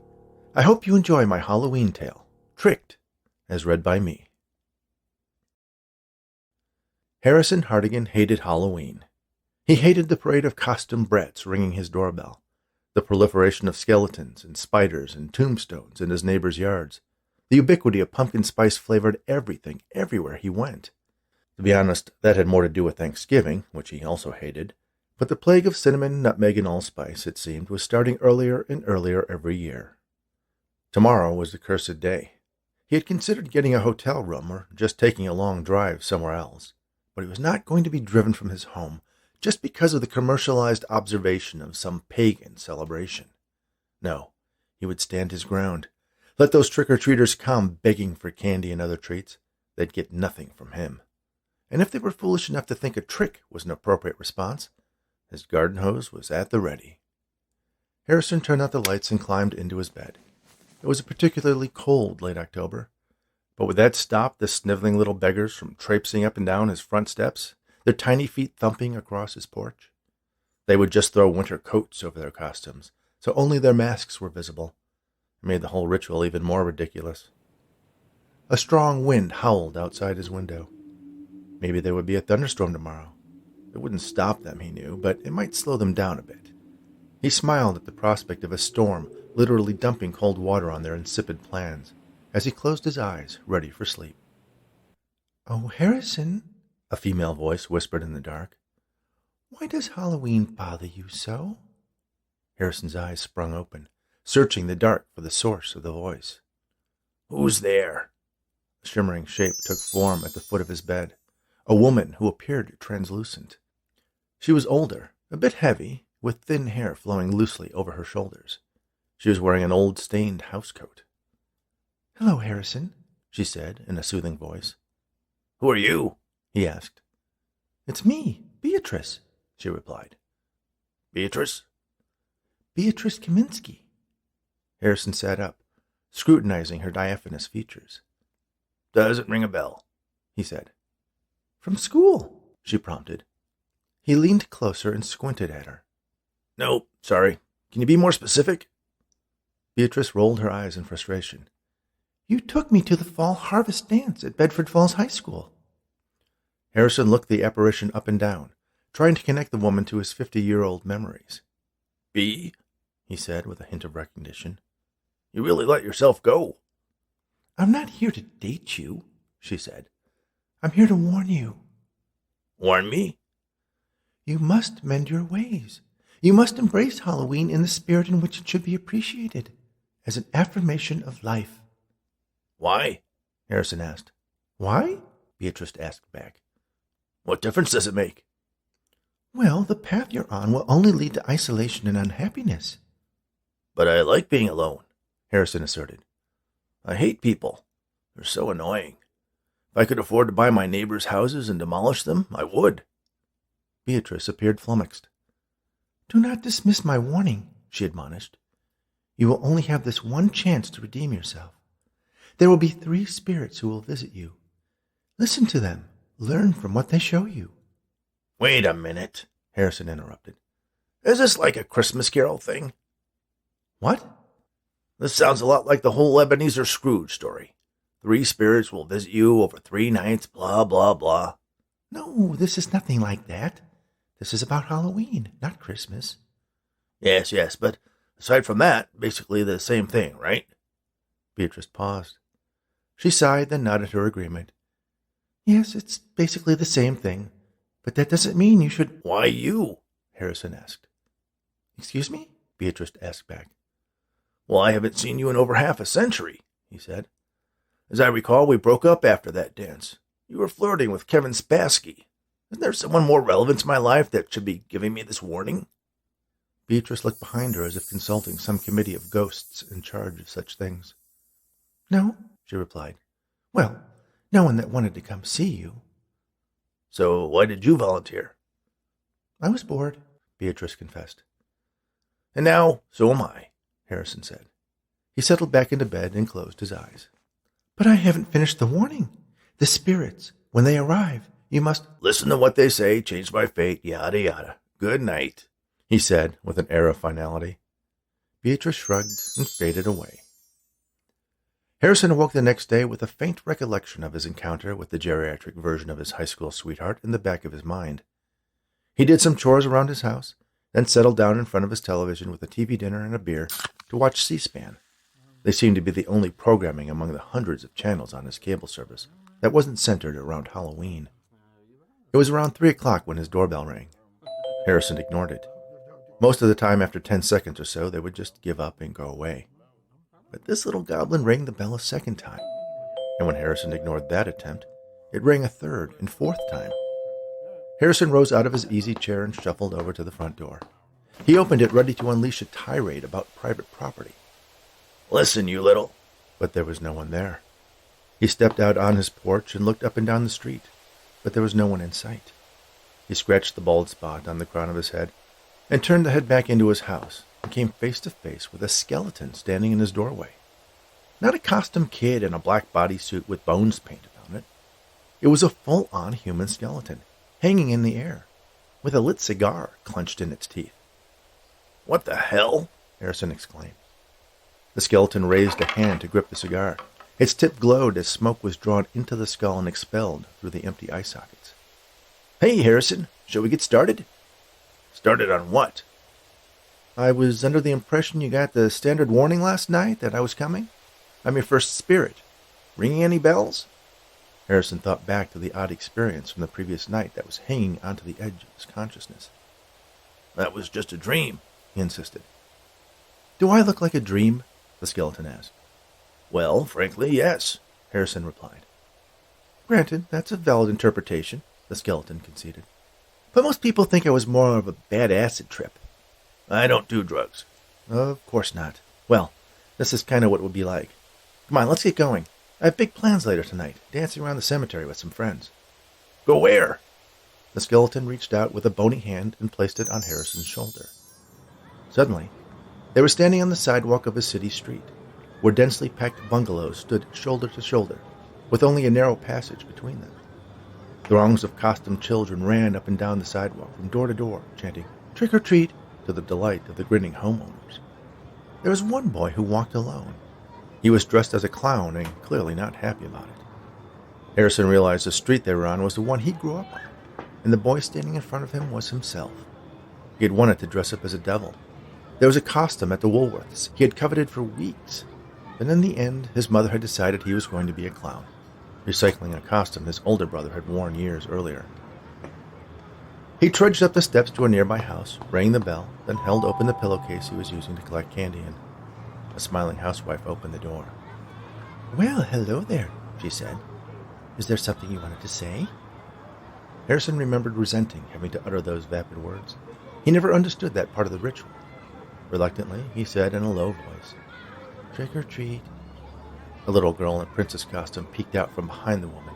The woman dropped a single Hershey's Kiss into the boy's sack. "What's your name?" she asked. "Harrison," the boy replied. "What kind of name is that?" the little girl asked. "No, your first name," the woman said. "That is my first name," the boy insisted. The girl laughed at him. "He has his names backwards." The boy turned and walked away, continued down the sidewalk toward Harrison and the skeleton. "That's a cool costume," the boy said to the skeleton. "Is he supposed to be able to see us?" Harrison asked his bony guide. No, we should be invisible, the skeleton said, scratching his skull with the phalanges. Harrison reached out and poked the boy with his finger, pushing the kid back a few inches. Shouldn't be able to do that either, the skeleton confirmed. Don't worry, kid, Harrison said to his younger self. You'll have the coolest name in school when Star Wars comes out. What's Star Wars? The boy asked. You'll see, Harrison said. The boy sighed and ambled off to the next house. Harrison knew he would visit every home in the neighborhood that night, gathering as much candy as he could. Then, a few months later, after the other kids had depleted their own supplies, he would start selling it off for a nickel apiece at school, and buy himself a disappointing pair of X-ray specs from the back of the comic. Harrison turned to the skeleton. So, what was I supposed to learn from that? He asked. The skeleton shrugged. I don't know. It's one of those you'll know it when you see it kind of situations. It doesn't raise any sad memories from your childhood? Any regrets? Lost opportunities? Nope, Harrison replied, unmoved by the experience. Well, I'm sure it'll come to you. He reached out again and placed his bony hand on Harrison's shoulder. Nothing happened. You're not very good at this, Harrison remarked. This has never happened before, the skeleton claimed. Yeah, well, while we're stuck in the 60s, do you mind if I buy some IBM stock? The skeleton tried the opposite hand on Harrison's other shoulder. Again, nothing happened. Maybe you need to say something, too, Harrison suggested.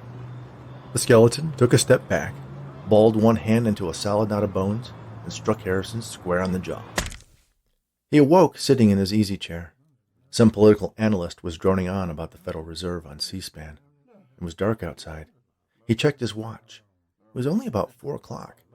He looked out his front window and saw that the reason it was so dark was that black storm clouds filled the sky, lit up occasionally by distant flashes of lightning. Unlike the dream from the previous night, his little daymare was fresh in his mind. He picked up the can of beer he had been drinking and inspected the Best Buy date. The doorbell rang. What the hell? Harrison exclaimed. Despite the oncoming storm, it appeared there were still little beggars hopeful to fill up their sacks with candy before it started to rain in earnest. Harrison didn't wait for the costumed extortionists to ring again. He rose from his chair and strode toward the front door, throwing it open, ready to castigate the unaware little hobgoblins. But the words never made it past his chapped lips. Hanging in the air in front of him was a giant bee. Well, Harrison said, confused. I didn't see this coming. The bee buzzed. Okay, are you part of this whole Christmas Carol Halloween crossover? Or are you an independent random hallucination? He asked. The bee buzzed again. You know, I don't speak bee, so you're going to have to give me something other than just this meaningless buzzing. The bee rose a bit, its wings fluttering madly as it bent its body so that its stinger was pointed directly at Harrison. Hey, watch out with that thing. I'm allergic. The bee stung him right in the middle of his chest. But instead of a sharp pain followed by a swelling of his entire body and inability to breathe, Harrison found himself at a Halloween costume party. He was dressed as Winnie the Pooh. Next to him was a young woman wearing a sexy bee costume. Why didn't you just show up that way in the first place? I like to do the sting. It's kind of my thing, Bee Girl replied. Whatever. Where are we? Harrison asked, bored and anxious to get through this Dickensian hell he seemed to be stuck in. You don't recognize these people? No, they're all wearing costumes, Harrison replied. Oh, right, Bee Girl replied. She scanned the guests to find someone Harrison might be able to identify. There was a woman wearing a Hogwarts cloak with a Ravenclaw scarf. Certainly you know who that is, Bee Girl said, pointing at the woman.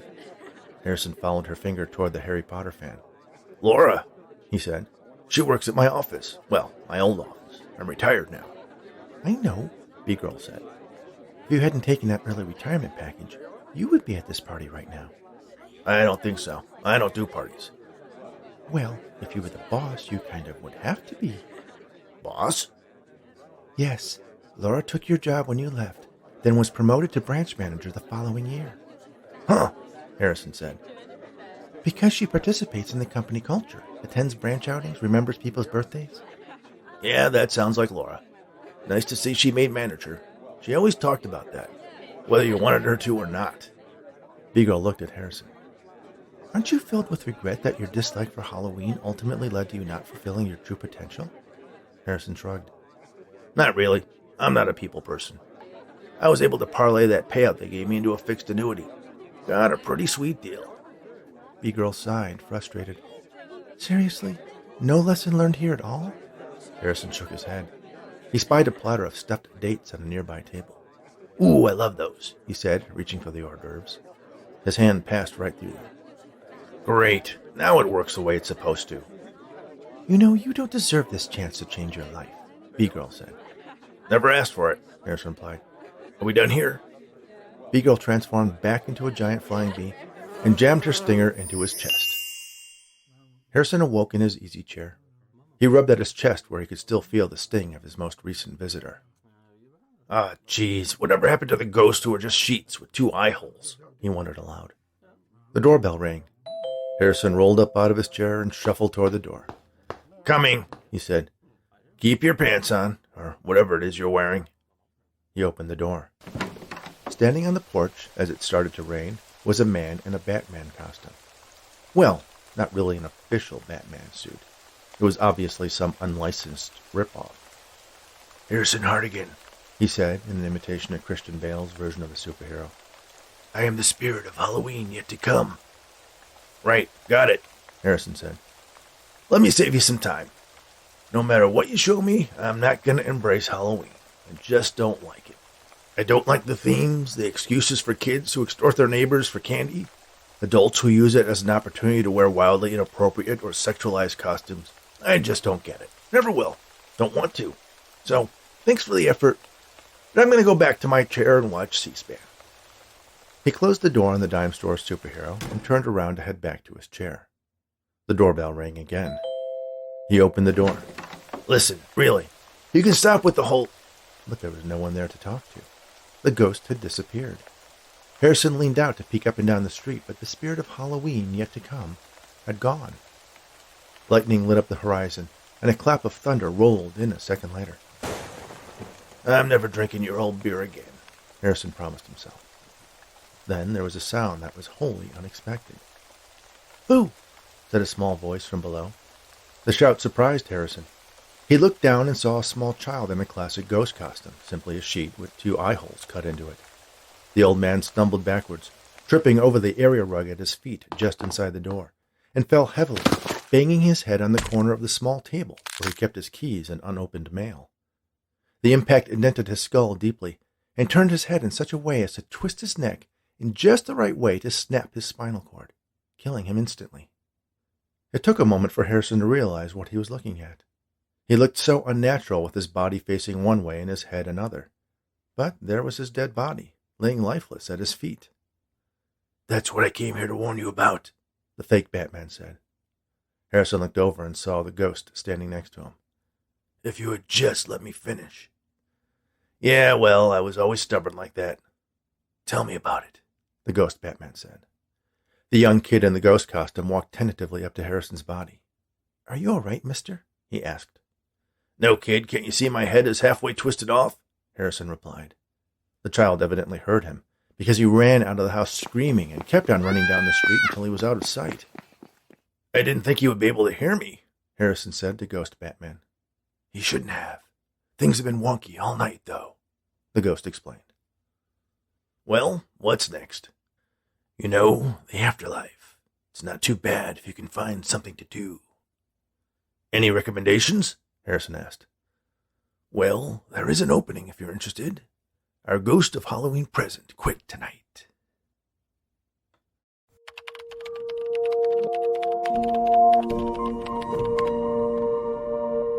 Hi, this is Bill Rausch, and this is a story entitled Androphobia, as read by me.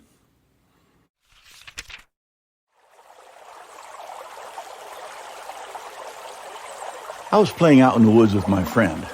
Mama always warned us not to get too far away, so we usually played down by the stream. It was a cool, crisp fall day. The leaves were turning orange and red, aspens flashing yellow everywhere. Then, suddenly, my buddy heard it.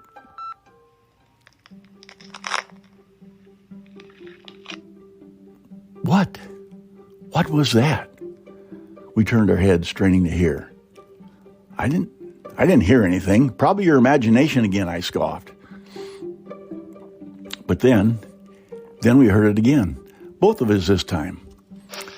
But now there were heavy footsteps, and they were running toward us. "Look over there!" He nodded his head towards the noise. I strained my eyes to see it. Oh, crap. In the thick undergrowth, I saw a strange-looking man. "Run!" I shouted as we turned and hightailed it out of there. I heard him behind us when he got snagged up in the briars. We were a lot younger than him and left him in our dust. A few minutes later, we were home and out of breath. Hearts pounding, but safe. Mom rushed out to meet us. "Where the heck have you two been?" She was more than worried. She was upset. She tried to hide it, but I saw her anxiety. Mom, we were playing down by the stream like we always do. But then we heard him and we took off." Okay, slow down, sweetie. You heard who? Hikers or maybe campers. There was a whole bunch of them. My buddy glared at me as if to say, "Really?" Sometimes I sort of, make things up. "Well, okay, Mom. It was just one man, dressed kind of weird. When he saw us, he started chasing us, so we ran away. It was funny when he got all snagged up in those briars. Hikers are pretty dumb." When I said that, Mom got very quiet. She told my buddy to go home, that he was safe now. After he was gone, she looked down at me. Her concern was obvious. "Sweetie, this is nothing to laugh about. Your father warned me that this day would come. I just didn't think it would be this soon." What day, Mom?" She took a moment to collect her thoughts. "Okay. After I met your father, he moved me way out here. I was pretty reluctant and really didn't want to, but he said we needed to get away from all that." Then Mom stopped. The words caught in her throat. Your father could be very strong-willed, but really, he just wanted to keep both of us safe." "Safe? Safe from what, Mom?" I was puzzled. "From them, sweetie. People like you saw today." Then I saw a tear in her eye, not sure what to say. "But Mom, that man was probably just out camping or hiking." Honey, let me finish. Right after you were born, the same thing happened to your father. He was pretty sure that we were safe living way out here like this. So he'd get up early and go for walks through the woods. But that morning, they saw him and started chasing him, just like you today. They even had dogs, and their barking woke me and you as we were sleeping back here, safe and sound. Mom stopped. She had a distant stare in her eyes as she looked toward the stream where I had been playing. I didn't know what to say. "Sweetie, listen to me very careful now. That man today, he wasn't camping or hiking. Men like him, strangers, they like to sneak around in the woods." After Mom said that, I started to understand. Mom, was he going to hurt me?" "Not yet, sweetie, not yet. But next year, he'll try again. When you have antlers."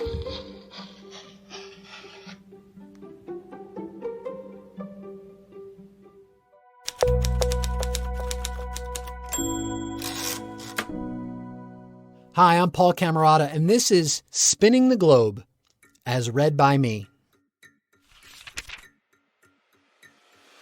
Our parents always filled our house with traditions, from first day school photos to birthday cake wishings.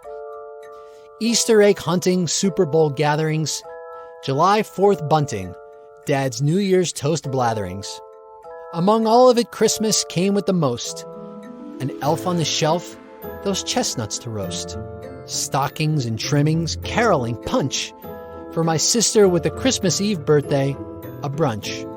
They were all great, but each year the best was what kicked off our annual Red and Green Fest. It took place the night we put up the tree, then with tinsel and lights, made it bright and shiny.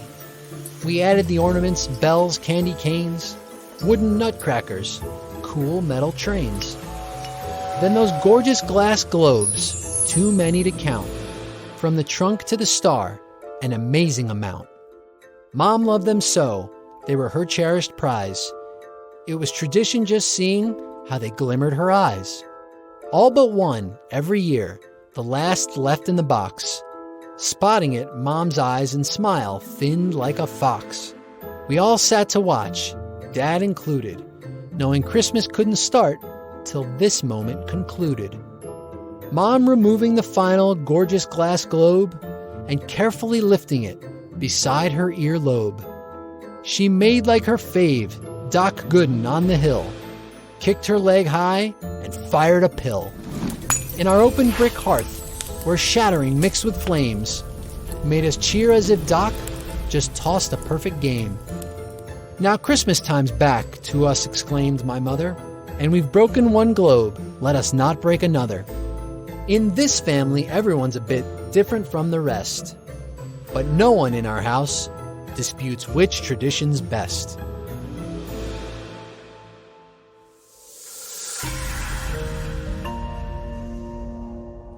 Hi, this is Mike Archer. This is an excerpt from my short story collection, Living with Humans. It's called The Woodcarver, as read by me. Joe Bruno and his wife Maria were just moving into the quiet neighborhood in Santa Fe. A few days earlier, Matt Dawkins, their next-door neighbor, noticed a couple of workers renovating and expanding a backyard shed. Matt thought Joe and his wife looked to be in their 70s and probably moved to New Mexico to enjoy the great weather and scenery in their retirement years. Matt and his wife Jane had waved to the couple as the movers were carrying furniture into the house on a sunny Saturday. They planned to go over and welcome them to the neighborhood once the movers were gone. Matt and Jane moved to Santa Fe from Brooklyn, New York, when Matt got an offer from a law firm. He and Jane, a teacher, thought it would be an adventure and a way to sample a different lifestyle. Their kids, 8-year-old Patrick, and their daughter, 5-year-old Taylor, were disappointed the former owners moved. They had 2 kids about Patrick and Taylor's ages who they played with all the time. As Patrick watched Joe supervise the movers, he said, "Dad, that man looks old. I don't see any kids. He looks like Grandpa." Matt smiled. "No, Patrick. I don't think they have kids your age, but I'm sure they're nice people. Maybe they have grandkids who'll come and visit." Patrick was skeptical. "I bet they won't have their own scooters." Matt did notice several wooden crates the movers took back to the shed. It had been enlarged. There was new siding, a new roof, and electricity was installed. Joe followed them, and Matt could hear him telling the movers to be careful with the crates. Later in the afternoon, when the movers were gone, Matt, Jane, and the kids went over to say hello. Jane made a chicken pot pie and some cookies, and they rang the bell. As Joe opened the door, Matt said, "Hi, we're your next-door neighbors. We hope we're not intruding. We wanted to welcome you to the neighborhood. I'm Matt Dawkins. This is my wife, Jane, and this is Patrick and Taylor." Jane held out the dinner and the cookies and said, "We thought you might be too busy to think about dinner." Joe was impressed. "This is great. I'm Joe Bruno. Maria, come out here. The neighbors are here and they brought us dinner. Thanks so much." Maria came out of the kitchen. "Oh, come in. This is so nice of you." There were boxes spread out in the living room and piled on the kitchen table. Jane said, "We don't want to stay. We know you're busy." Matt asked, "Where are you from, Joe?" "We're from Philadelphia. We couldn't take the winters anymore." Matt said, "It was great meeting you, and again, if there's anything we can do, just let us know." As they went out the door, Jane noticed the picture of the little boy on the mantel. The Dawkins didn't see much of the Brunos over the next several weeks. They did notice Joe spent most days in the backyard shed that had been turned into a workshop. There were pieces of lumber and even small tree trunks neatly stacked next to it. Patrick could see Joe through the small window when he came home from school. His curiosity finally got the best of him one day, and he walked over to the workshop. He knew his mother wouldn't want him bothering Joe. He tried to peek in the window without being noticed, but Joe looked up and saw him. Patrick took a step back and thought Joe might get angry. He started to turn to go back home when Joe opened the door. "It's Patrick, right?" Joe could be a little imposing to a kid. He was only 5'9", but he was stocky with muscular forearms. He had a broad face framed with silver-rimmed glasses that matched his white hair. His voice was deep. Patrick felt a little intimidated and was regretting his decision to venture into Joe's yard. Joe held the door open. "Would you like to come in?" Patrick decided to step inside. It was not what he expected. It was like nothing he had ever seen before. There were shelves lining the 3 walls from about a foot above the floor to a foot below the ceiling. There were dozens of hand-carved wooden figures, children, animals, birds, football and baseball players, trains, boats, and small planes. Works in progress were scattered on the workbench in the center of the shop. Carving tools were scattered on top of the bench, knives, chisels, files, and an electric table saw. Wood and more tools were stored on a shelf under the workbench. Patrick could smell the wood. His eyes were popping. "Wow, did you make all these things? Is this what you do all day?" Joe smiled. "Well, it's my hobby. I do give some away to people I like. Would you like to pick one out?" Patrick scanned the shelves. It was almost too much to take in. He stopped at the lion with the full mane and its mouth open in a roar. "Could I have the lion?" he asked. Joe took it off the middle shelf and handed it to Patrick. "It's yours. How about your sister?" Patrick said she likes dogs. We have a golden retriever named Lucky. Joe reached to the top shelf and took down a figure of a little girl petting her dog. "Maybe she'd like this one," he said, handing it to Patrick. "Yeah, the dog even looks like Lucky." Patrick didn't want to overstay his welcome. "Thanks, Mr. Bruno. My mom is going to be looking for me." Joe stood at the door. "Okay, tell your parents I said hello, and come over any time." Patrick noticed the picture of the little boy on the shelf behind Joe's head. It was the same boy Jane saw on the Bruno's mantel. Patrick rushed in the back door to the kitchen where Jane was making dinner. "Mom, look what Mr. Bruno gave me. You should see inside his workshop. There's so many wood statues all over the walls. He let me pick out the lion and gave me this girl and the dog for Taylor." Jane was a little concerned. "Were you over there bothering Mr. Bruno? You should have asked before going over to his backyard."